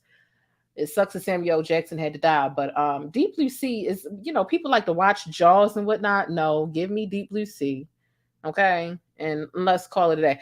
And it was LL Cool J's humor throughout that movie too, even though he felt like he was about to die and he didn't. So yeah, it was a good movie. But also, it's one of those movies where, it's Black folk, you watch this movie and you like, what are you doing? Why are y'all doing that? Why are you making sharks super smart? They're going to kill you. Like, you like to yell at the screen. It's like Black folk. We go to a haunted house and all of a sudden Get Out pops up on the wall from a ghost. We out of there. I'm not playing no games. No, I'm not standing around for this crazy. Not standing around for this scary stuff. No, I'm not calling people and taking videos and, oh, the house told us to get out. No, the house said get out. I'm getting out the house. No. Okay. That's just that. Okay. So that was that little funny video, because that video truly had me in tears trying to hold in my laugh at my desk this morning. Okay. That was difficult. I ain't even gonna stunt you. Like, it was difficult to hold my laugh. Yeah. All right. We scary. We is. But you know what? Our scary is our survival skill. Because I'm not playing with these elements. I don't care if it's a storm. I don't care if it's an animal. I don't care if it's a ghost. If that thing seems like it don't want me around, oh baby, I'm out. You ain't got to tell me twice at all. Oh, I'm out of here. I am out of here. Yes, and LL Cool J did that soundtrack too. But I loved his sense of humor. His sense of humor was so good in there. And I love the way he killed that one shark when the shark ate his bird too. Tried to kill him in his own oven. Them things was too smart. Y'all gonna learn to stop making these animals super smart, especially these large animals that are capable of killing you. We're not talking about just like birds. No. What's wrong with y'all? When are they gonna learn? But anyway, that was a nice little down memory lane type of a situation. Now, speaking about down memory lane, and look, there's 156 of us here right now. Make sure all of y'all hit the thumbs up button if you have not already. Okay. Let me see how many thumbs up we got. Okay, we got 151 thumbs up, but we got 153 people here. So there are still quite a few of you who can still do your due diligence and go ahead and pay your fare for free by hitting the thumbs up button. You can also send a Cash App or a Super Chat. That is appreciated, but it's definitely not required, okay? Now, let's get into our little Black History moment. Y'all know when we are on the Black News Bus, we done went through a couple of different neighborhoods, right? We went through the Cardi neighborhood. We went through the birthing parent neighborhood where the LGBT community feels like, don't say mother, say birthing parent. Fuck no. We went through the doing Wendy dirty social media neighborhood. We went through the viral social media topic. You know what? There's one more thing we need to get into before we get into the Black news.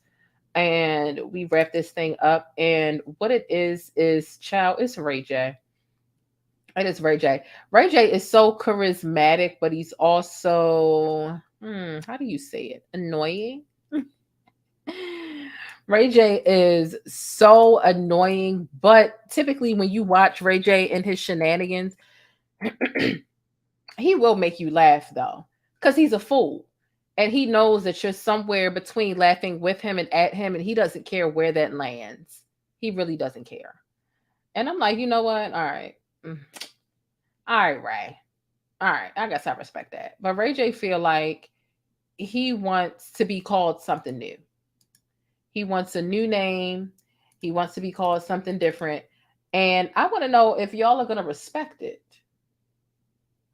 Are y'all going to respect Ray J's new name? That's what I want to know. Okay. So let's listen to his demeanor and all that other good stuff and see how you feel about it when you hear what he wants. Because you know what, name changes, honestly, I don't be respecting them because people don't be having good reasons. They don't be having good reasons. The way the screen is freezing, my whole computer is like freezing right now.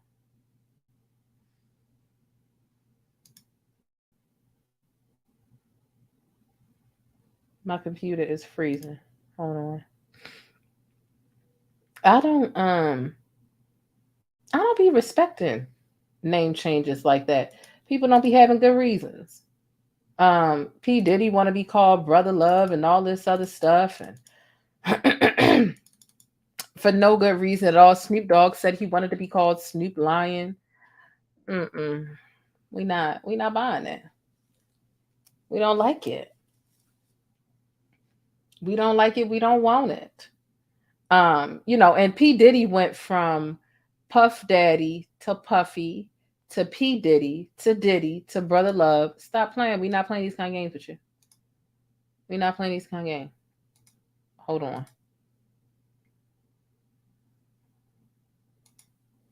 All right. So let's see what Ray J is talking about here.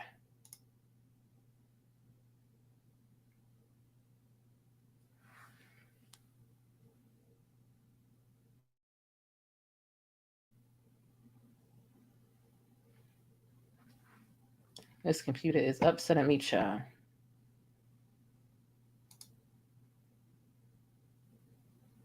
Going with a new name, top of the year. Ray J is into he's lived. You know what I mean? It's time to evolve. So can you give us some my new name will be. We're gonna go viral with this. Go. Tron. Tron. Tron. Tron. Why Tron? Yeah, why Where's that Tron? coming from? Because I'm in a digital mindset right now. I'm inside the computer, right? It's like a new matrix. Yeah. See, I don't want to go that deep. I feel it. We going too deep. Okay, we're going to. You know, we going deep. I feel it. But yeah, if y'all want to call me Tron anytime, that'll be love. What's up? Okay. I can't tell if you're serious or if you're kidding. He's very serious. I feel it. Serious. All right, Tron. So from now, from henceforth, after this I would like that. talk, we're gonna be Tron. Hey, if Prince was a symbol, you can be a metaverse. He was the artist formerly known as. I feel it. Tron. Okay. I like it. I feel it. I like it.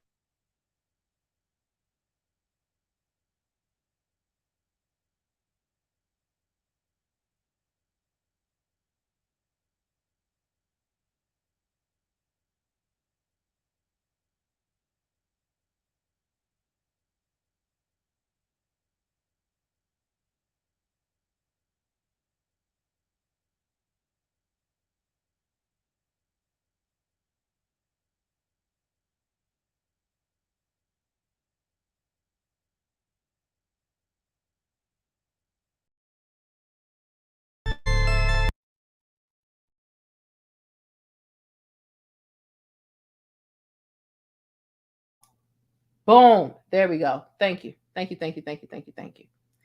Ray J is a phenomenal business person. Thank y'all for letting me know that I was mute. Ray J is a phenomenal business person. See, because I hit the mute button so I could clear my throat.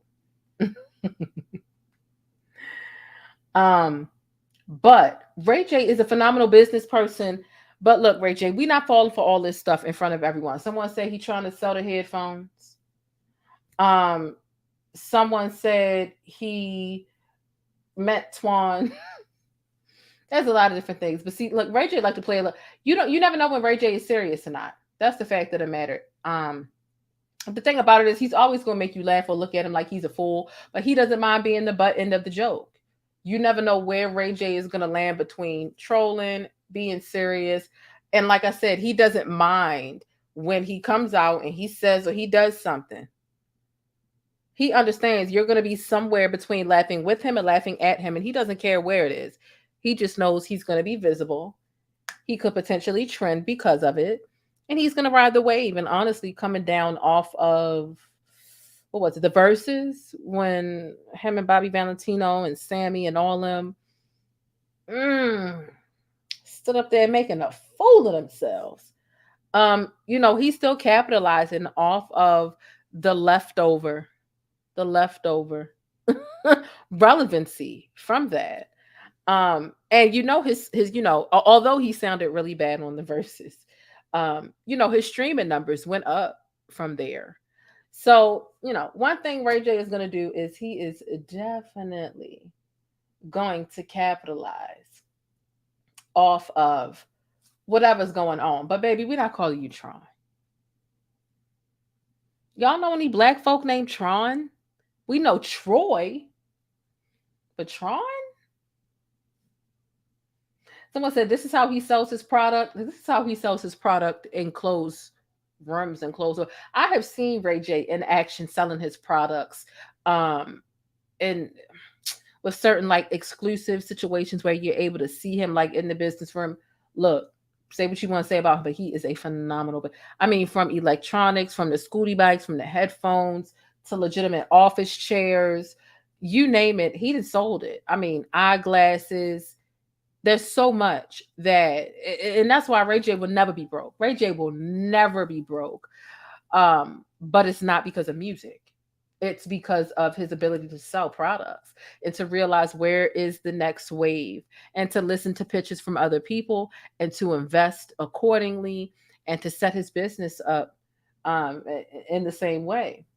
Yeah, when I think about Tron, I definitely don't think about a black person. I think about Tron like the movie. Is that the Marvel universe with all the electronic, bright, all that? I've seen the movie Tron, but it definitely wasn't no black people in it. And it was definitely one of those futuristic type of things. But ciao. All right, Ray J, we ain't calling you that. We ain't calling you that. Do me a favor, make sure y'all done hit thumbs up on this video. We have been here for quite some time. We got we got our Black History moment and we got our sticky note to get into, and then we're gonna be out of here. Okay, drop some pancakes and look, take a listen and holler at somebody who's got a black-owned business who wants some ad placement. All right. So let's see if you're really about it. If you've been serious about what you've been saying about wanting to support more black-owned businesses, here's your chance. I found a spot for us to grab our hats, hoodies, affordable electronics, phone accessories, and gadgets from. It's over on edwerso.com. That's EDWERSOW.com. Grab something for your hubby, your wife. Hey, I ain't encouraging that side chick behavior, but it's just in time for the holidays. So head on over there and grab your AirPod cases, hoodies, and affordable electronics. That's edwerso.com, EDWERSOW.com. And I'll see you over there.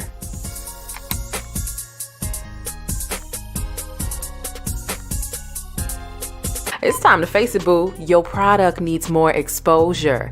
If you want to see your ad here on my channel, be sure to shoot an email over to yt.theplainestjane@gmail.com and let's chat. But if you're new in my neighborhood here on YouTube, hey, I'm the Plainest Jane and I provide coverage and commentary on trending stories, viral events, and black culture. I definitely appreciate you stopping through and hitting that subscribe button if you like more of my particular brand of syrup.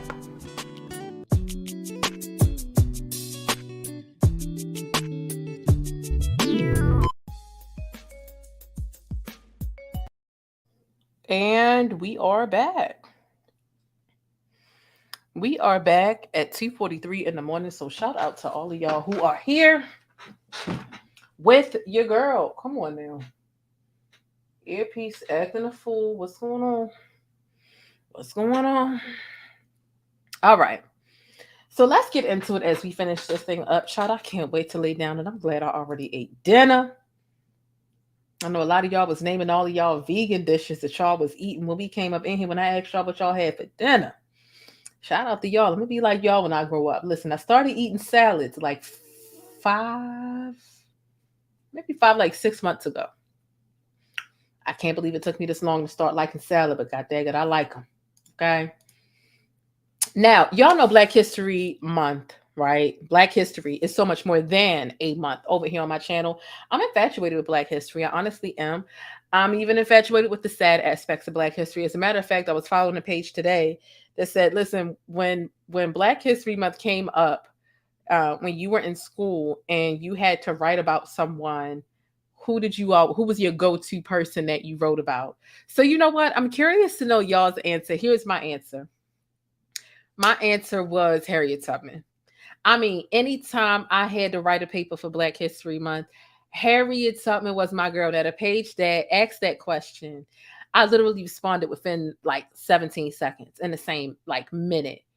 Because I'm subscribed to that person's tweets, and they was like, my favorite person was Oprah.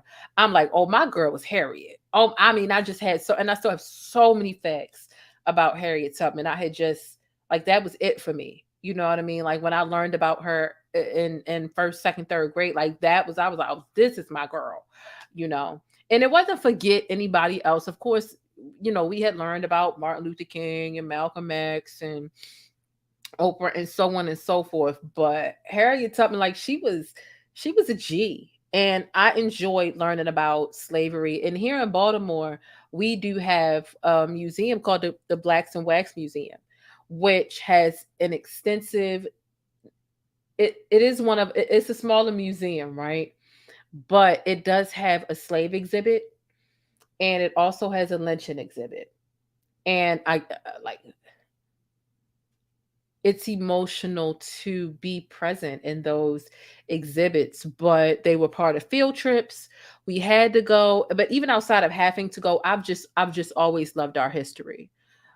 Because leave it to white folks to tell us about who we are and what we're capable of. They tell us we ain't capable of shit and we ain't invent anything. And so even the sad aspects of history, I feel like it's important to know. You learn and you understand these sad aspects of history, and this is how we do our best, our due diligence, to make sure history doesn't repeat itself. So Harriet was my girl. Yes, Harriet is there's a lot of the Underground Railroad right here in Maryland.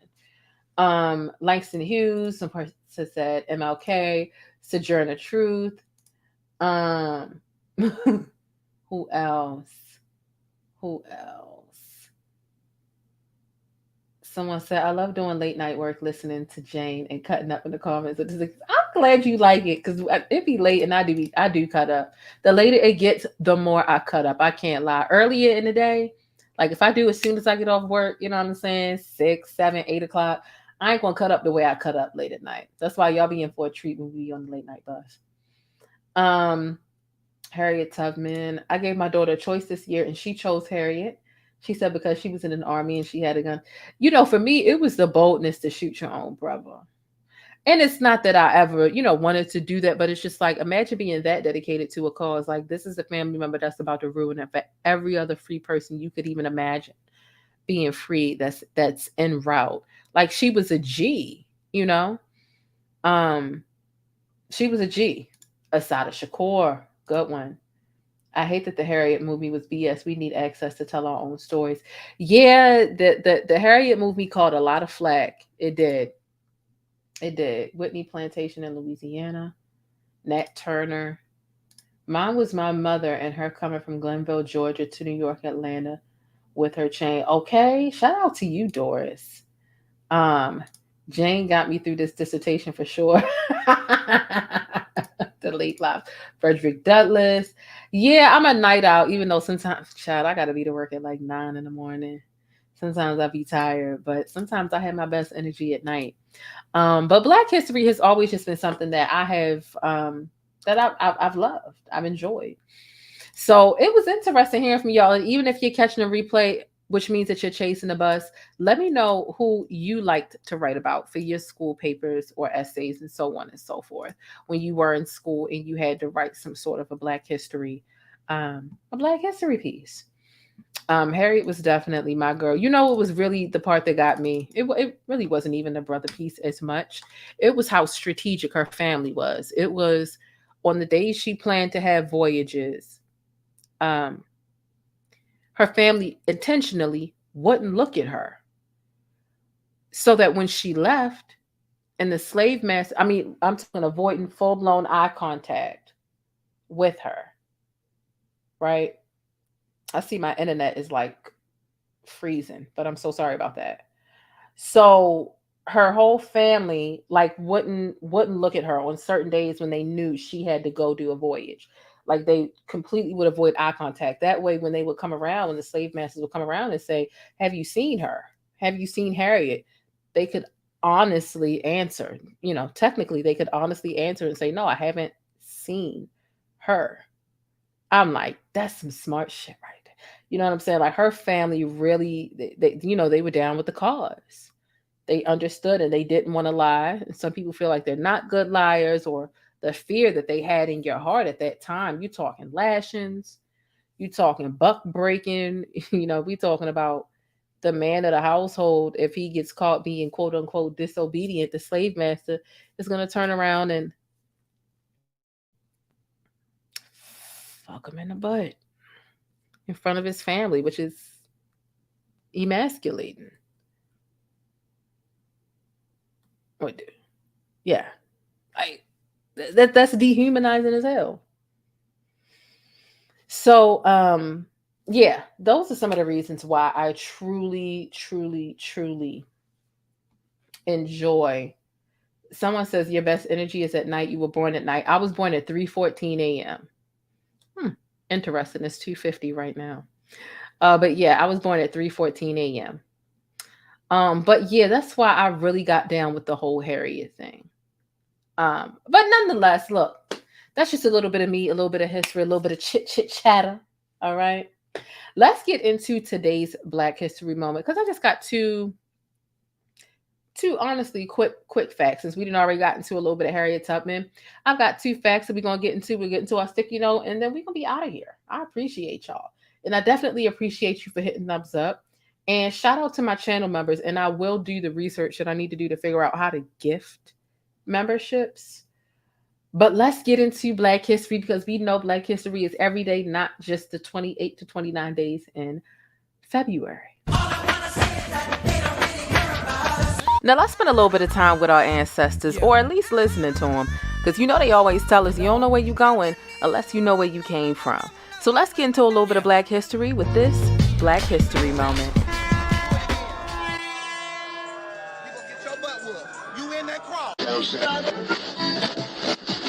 They got me in the system.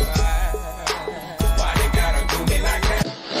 I know I can be what I wanna be what I wanna be. We've got love for y'all, which I don't know. Just about the feeling.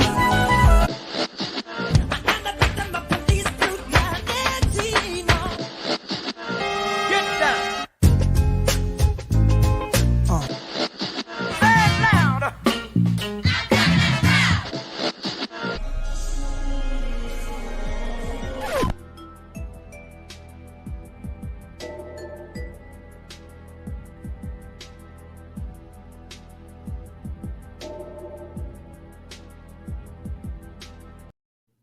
And we are back. Okay.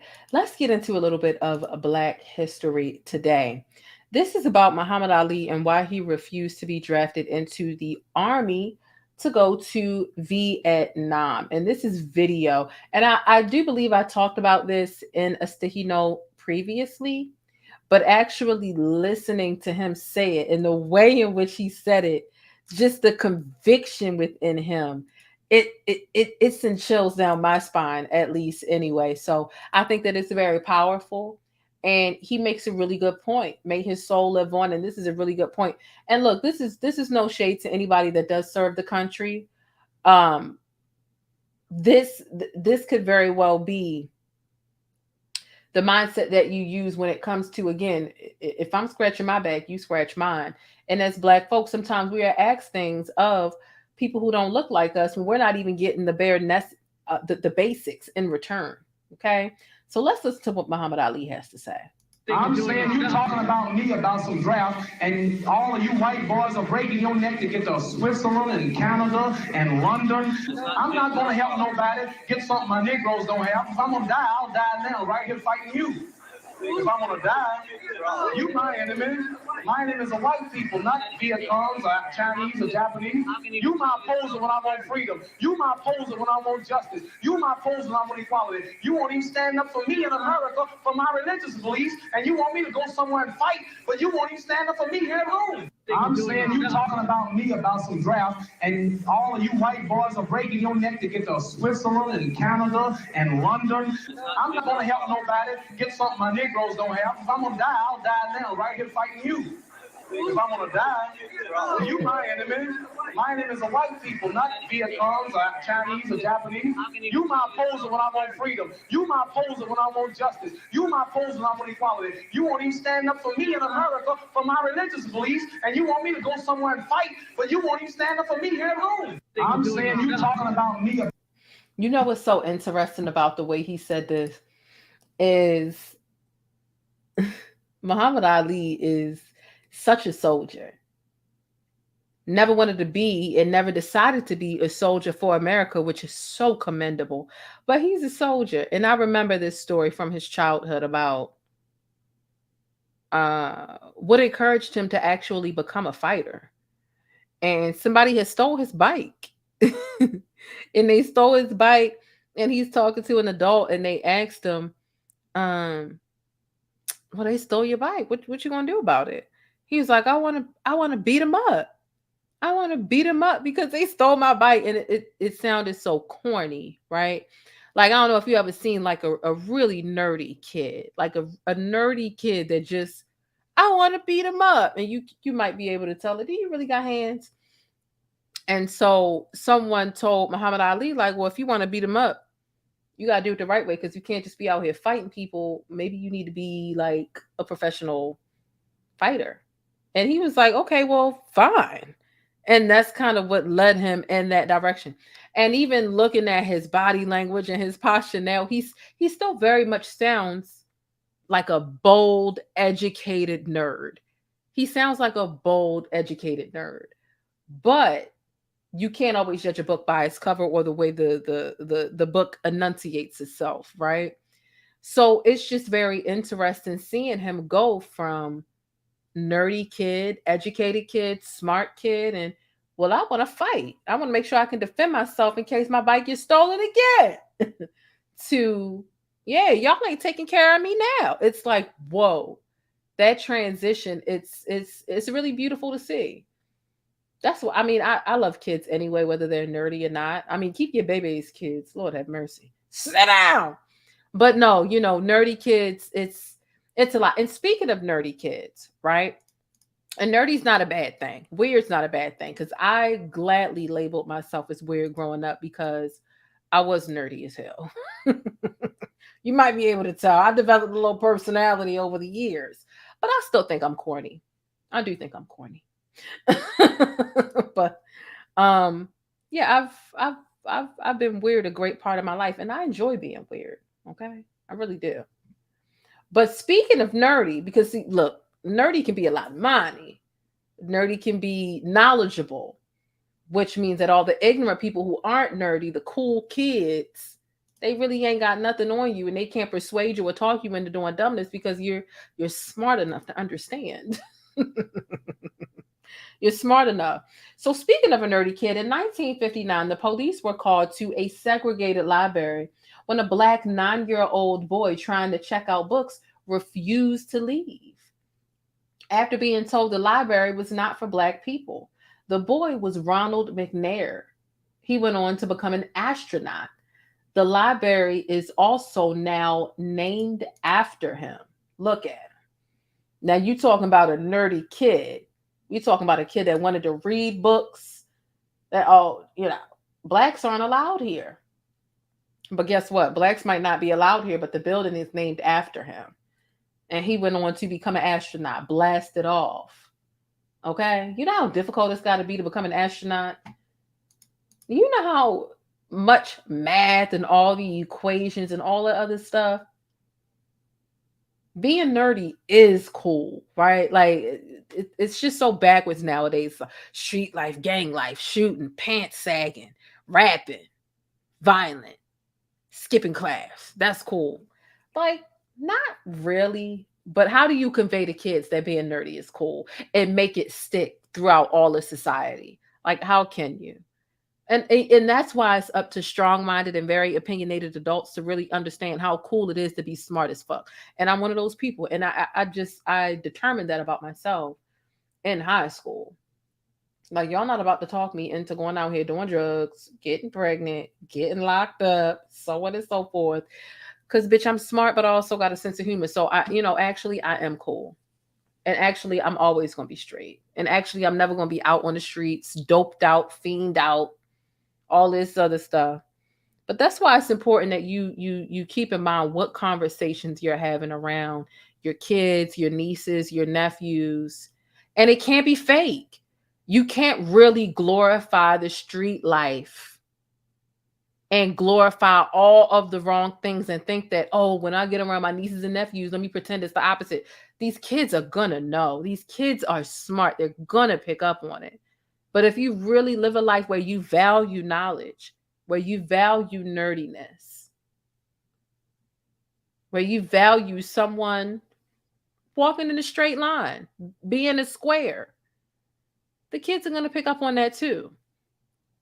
There's nothing like, a parent or parental figure or a babysitter or a role model feeling like they got a kid fooled by lying to the kid about what they feel is and is not acceptable, because they're going by your legitimate example, not just the 7 minutes that you decide to lecture them.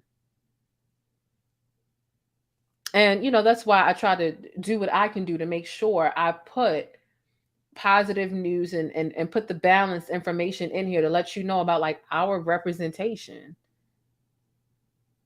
Okay.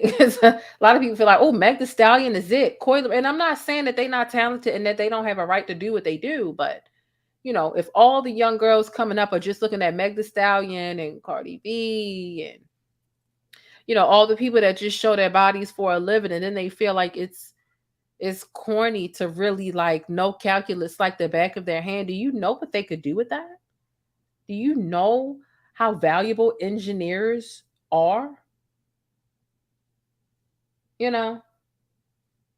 It's important to create these balances. I wish that sometimes, and I know that I do get plenty of DMs about people who they say, oh, when you come on, my baby gets excited, and their kids are dancing to some of my theme music. And that's why sometimes I try to watch my mouth. Sometimes it's not that I'm trying to be PG, it's that I already know that sometimes outside of when I am censoring myself, I'm going to slip up.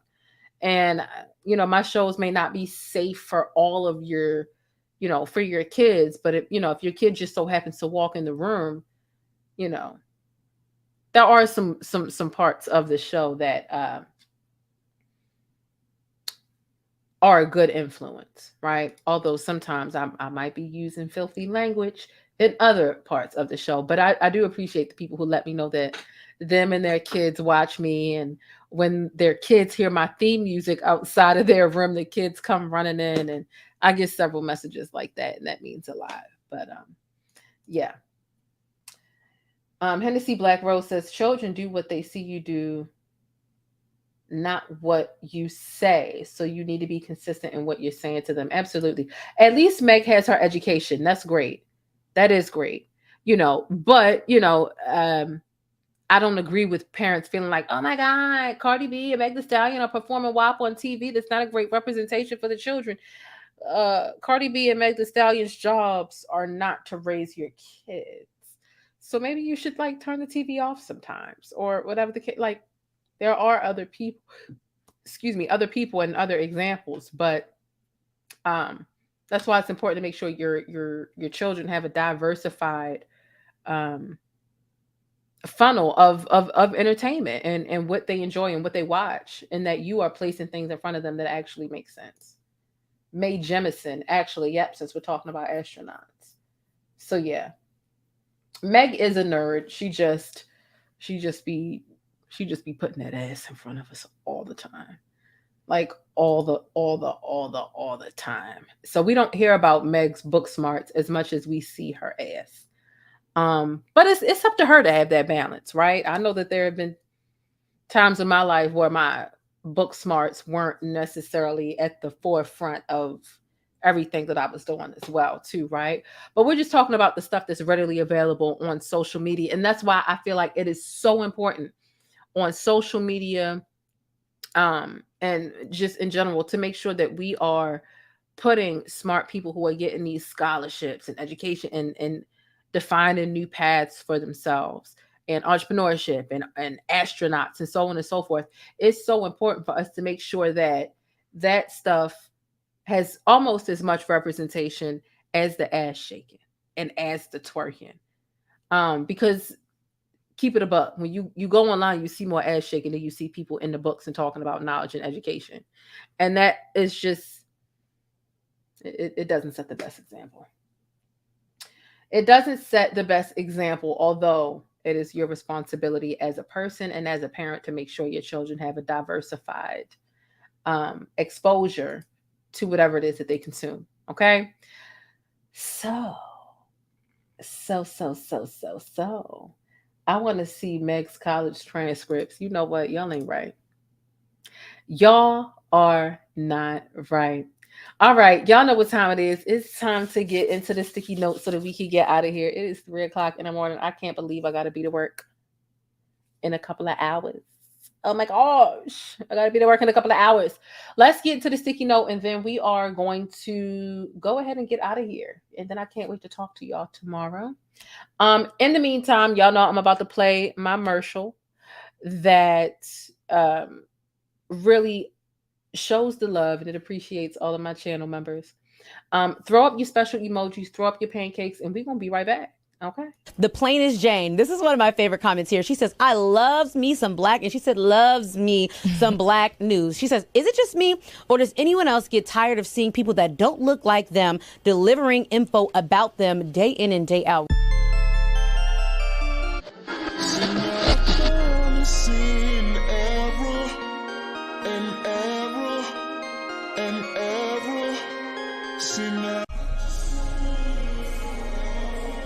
So wait a minute, you ain't joined the channel yet so that you can access special perks over here with the plainest Jane? Roll us on your wrist of plain Jane. Ooh, watch this. Hey, I'm the plainest Jane. I'm a cultural commentator and informant, and I provide sticky coverage on trending stories, black news, black culture, and everyday topics with a sticky, abstract perspective. So get familiar with the perks. I've carefully curated all of these things, and it's just a little exclusive glaze to amplify the way that you express yourself.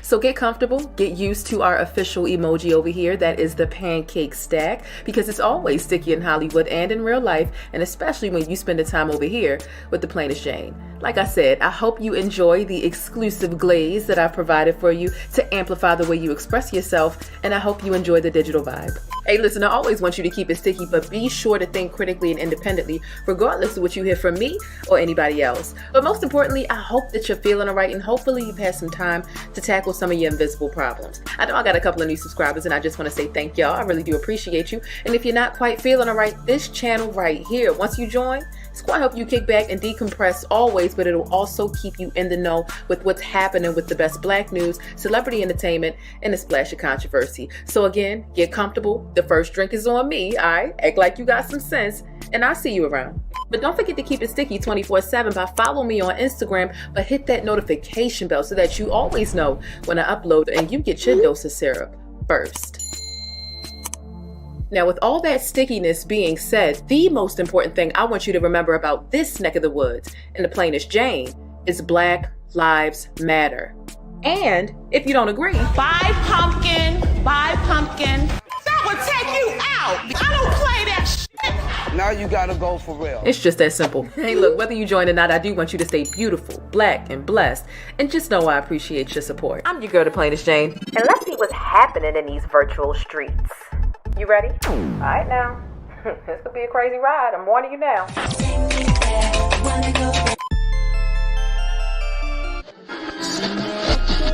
Seen error and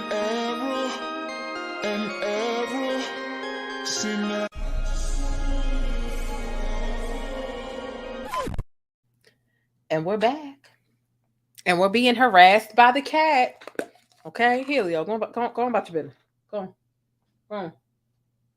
I gotta get you a new collar, child, because you look homeless with this thing. All right, that's it. I paid you twice. Go on. Come on. All right, come on. Get down. Get down.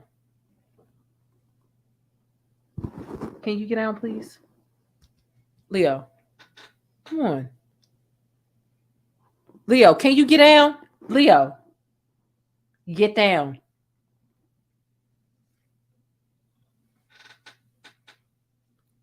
That's it. Get.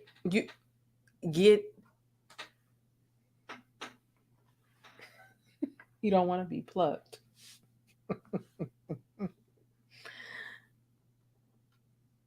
All right. If you're gonna behave, you can sit up here. The people like seeing you and whatnot, but you gotta.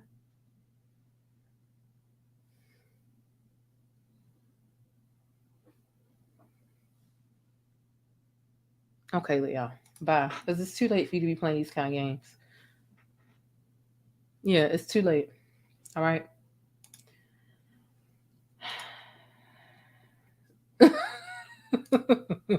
Rolex on your wrist for plain Jane. That's what it is. That's what it is. The cat won't cut it out. He always stops me in my tracks because he requires all of my attention. So Rolex on your wrist for plain Jane. So let's just go ahead and get into today's sticky note, okay?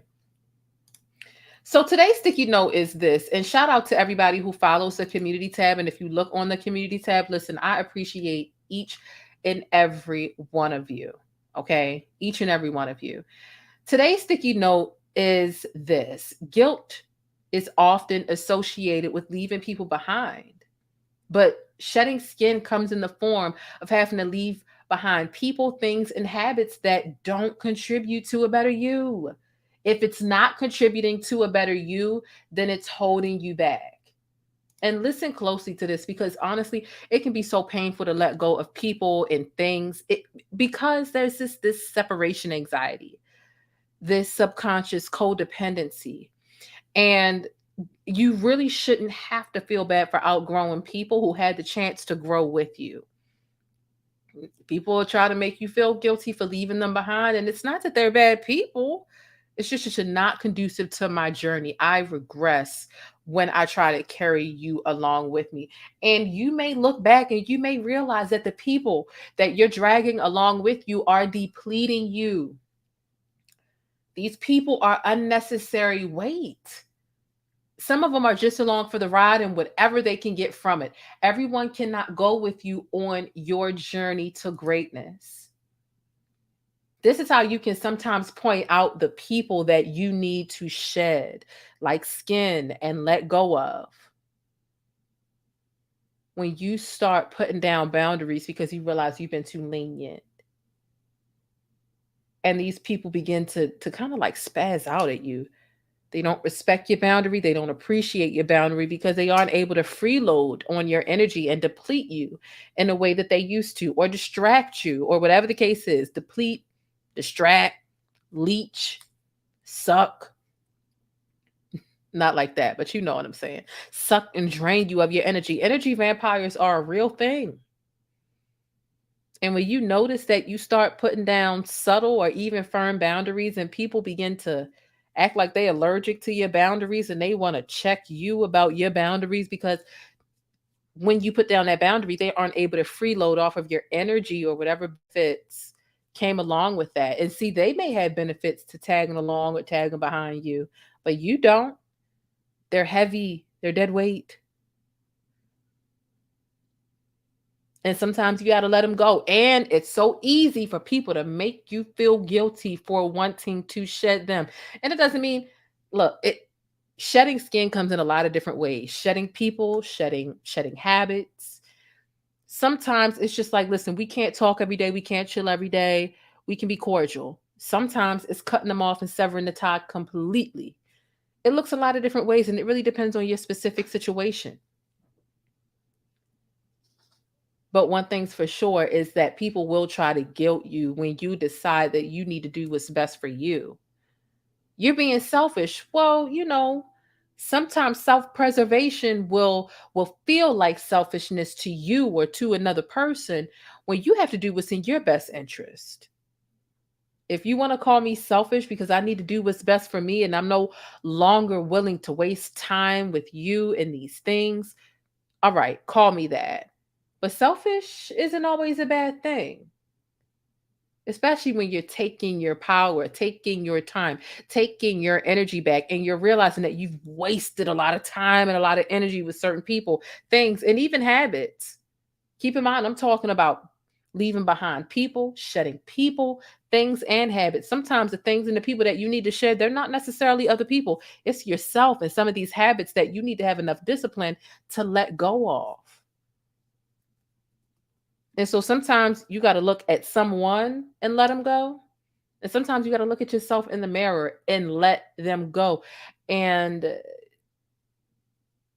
me, I'm an empath. And I realized people were guilt tripping me, years ago. And, even still when I have to let people go because I outgrow them. And sometimes you will outgrow a friendship. It happens. We're not in the same place anymore. Wherever we met, however long ago, I'm no longer headed in that direction and I want more. And you're complacent. And if I drag you along with me, it's heavy. It hurts. It's kind of like if you've ever played tug of war. You play tug of war and you're trying to hold on to something that it's literally painful to do so. It's not serving you to have these blisters and the rope ripped out of your hands. And listen, it's going to happen one or two ways. See, people with nothing to lose will help you lose everything that you've worked for. So it's not conducive to leave them around. And you can wait until that pimple pops and it explodes and it splats everywhere. Or you can take the proactive route and get rid of it before it comes to that nasty situation. So sometimes you might see a couple of red flags and a couple of telltale signs and realize, you know what? I need to sever this tie before this tie that I refuse to sever. It ruins something I've got coming up, something I've got going on. And so the quicker you're able to check yourself, the universe won't have to humble you and teach you difficult, painful lessons.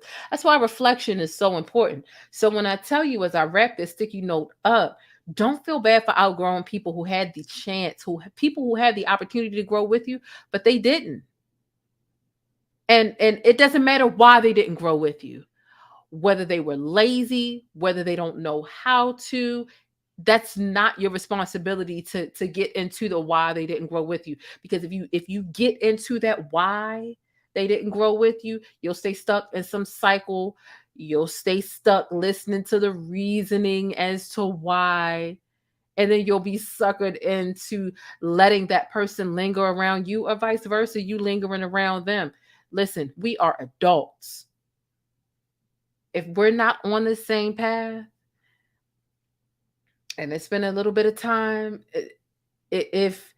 look, guilt is often associated with leaving people behind, but shedding skin comes in the form of having to leave behind people, things, and habits that don't contribute to a better you. If it's not contributing to a better you, it's holding you back. And that's the bottom line. I realized a while ago that I tried to find the reasons as to why people weren't progressing at a rate that I wanted them to, because I wanted them to come with me. Especially me as a media person in Baltimore trying to do radio, such and such. Oh, this person, if you're trying to find the reasons as to why people can't come with you, you're going to stay behind with them too, because the reason is going to become infinite. Once they realize you're searching for reasons as to why they aren't growing, they're going to stack the excuse on top of the excuse on top of the excuse, and you're going to stay stuck listening to it. And that's not your responsibility. You'll look back and you'll realize these people that you're dragging along, they are depleting you. And these people are unnecessary weight. And some of them are just along for the ride. They're freeloading. They're trying to get whatever they can get from the situation from you. Everyone cannot go with you on your journey to greatness. And that's today's sticky note. And if it resonated with you, be sure to comment down below. I'm doing me. So I know it's real.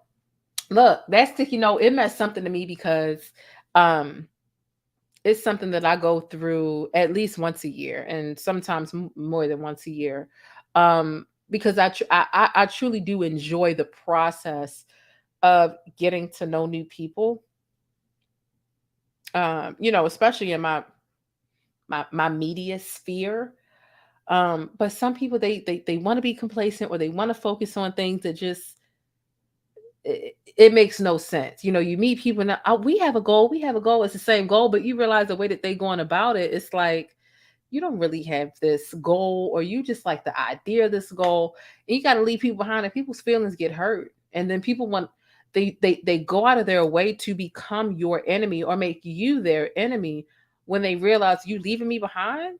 You're not going to stay back here and waste time with me and do nothing with me and talk about people with me and not progress with me. Now, all of a sudden, you're the enemy. No, I'm not the enemy. I'm the person focused on my goals, and you're the person focused on me being focused on my goals instead of being focused on you. Like, it's a stupid little pattern. But I decided that, a while ago, I wouldn't just be like, you know what? I'm not going to get to know any new people, because these people get upset when I pull my energy back. And my energy is very strong. And I'm not trying to toot my own horn. I kind of want to say you'll rarely find me toot my own horn, especially as it pertains to like my energy.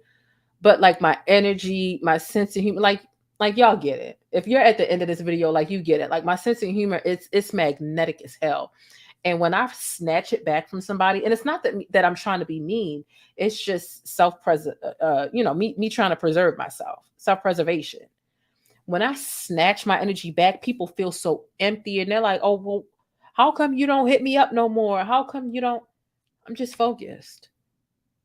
I'm just, oh, I see you don't want to, like, do you see what I'm doing? Like, I'm literally focused every day, every other day, a new piece of content here. Even if I don't have a piece of content here, I'm on Twitter. The stuff that I do on Twitter, it helps my channel a lot. So even if I'm not like live every day, I'm doing stuff to benefit me and my brand. And I'm doing stuff on the back end. Like, in a couple of months, y'all are going to have access to merchandise. I've been visualizing this for years. So when I say I'm working, and I'm trying to get the podcast popping off. But I want to make sure the podcast actually is somewhat different from the channel. I'm like, how am I going to bring a podcast to life and it be a part of my brand?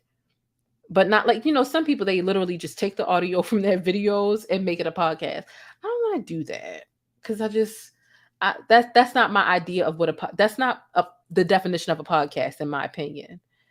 So when I tell you I sit and I think about my brand and how to make it the best, like, I'm serious about that. And sometimes when you meet people, it's an investment. When you're making new friends, acquaintances, it's an investment. It's like an interview process.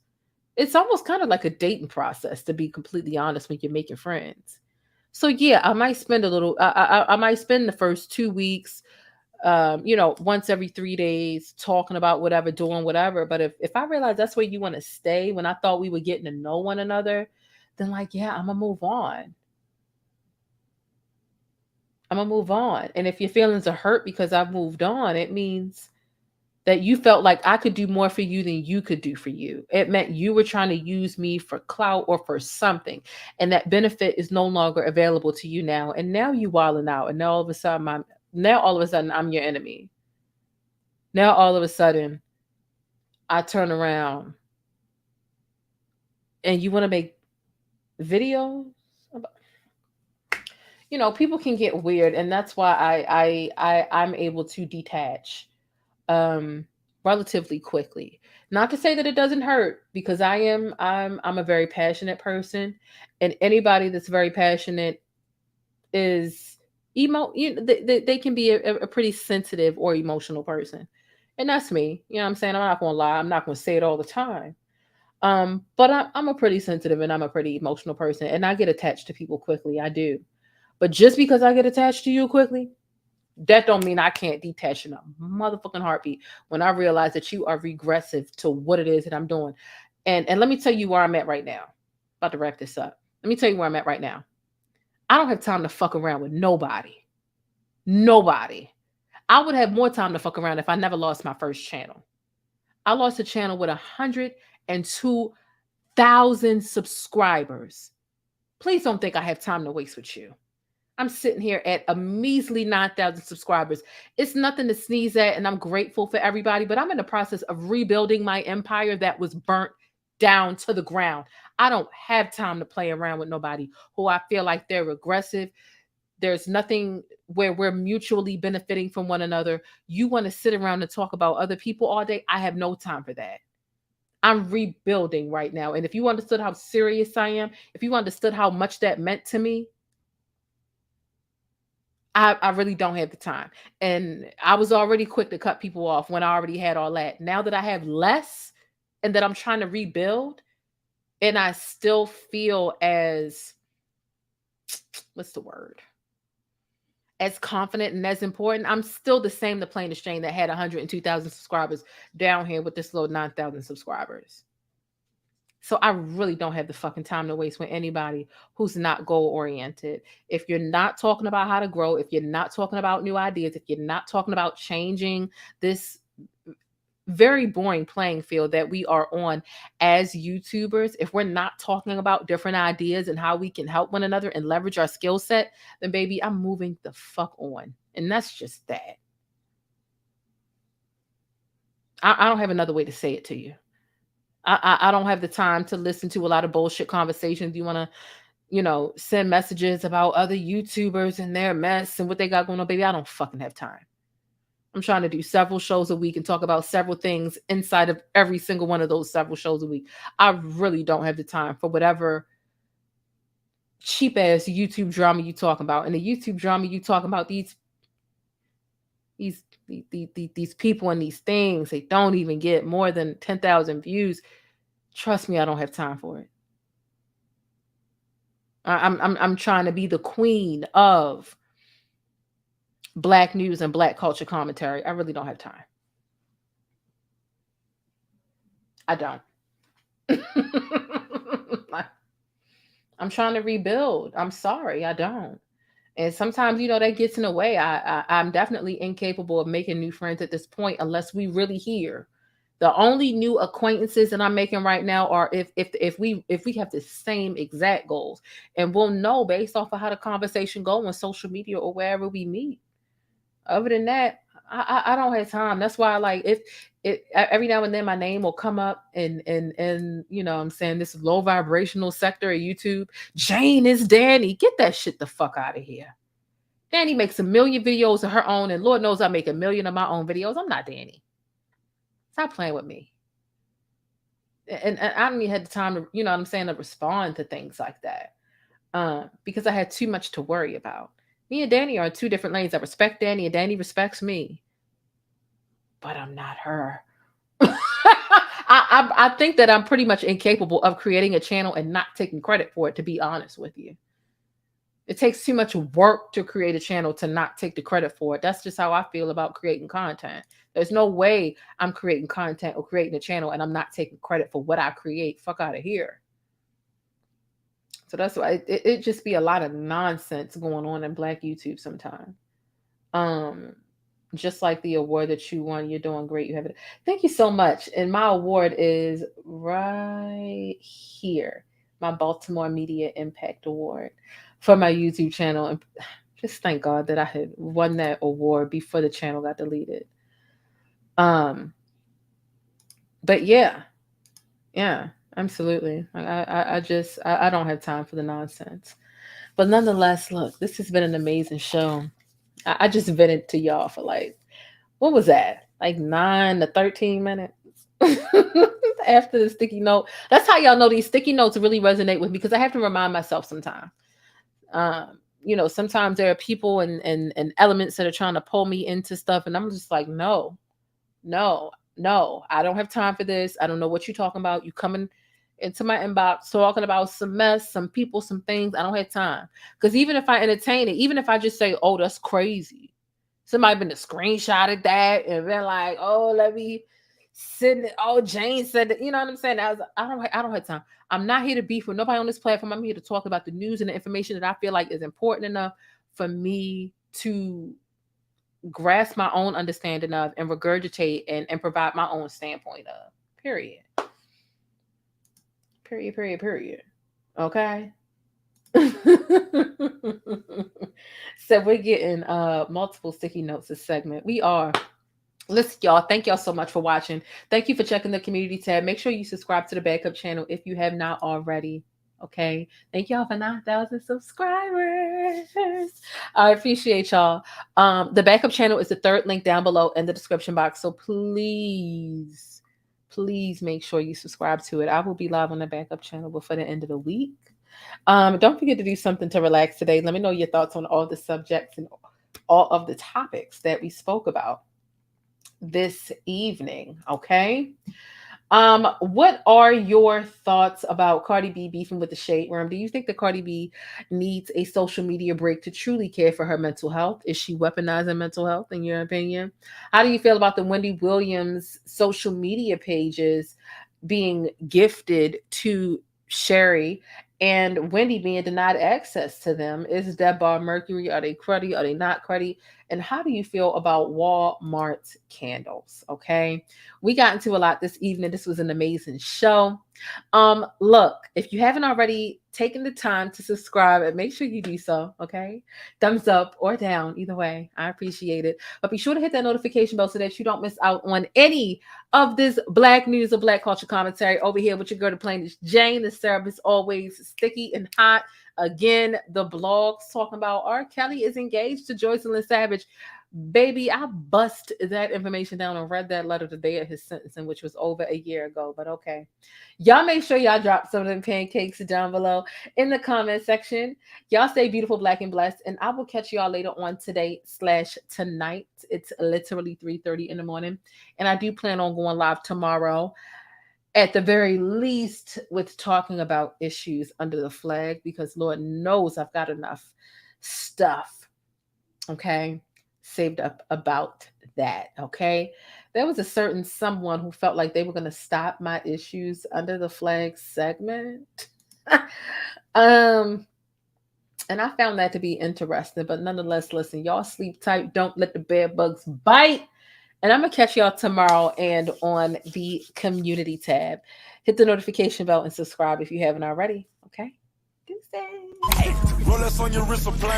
But that's it. If you want to catch more of my commentary on Black culture or vital and trending information, be sure to subscribe by hitting that little circle in the middle of the screen, or I'll catch you in one of these rectangles to the right in another video. I'll see you there.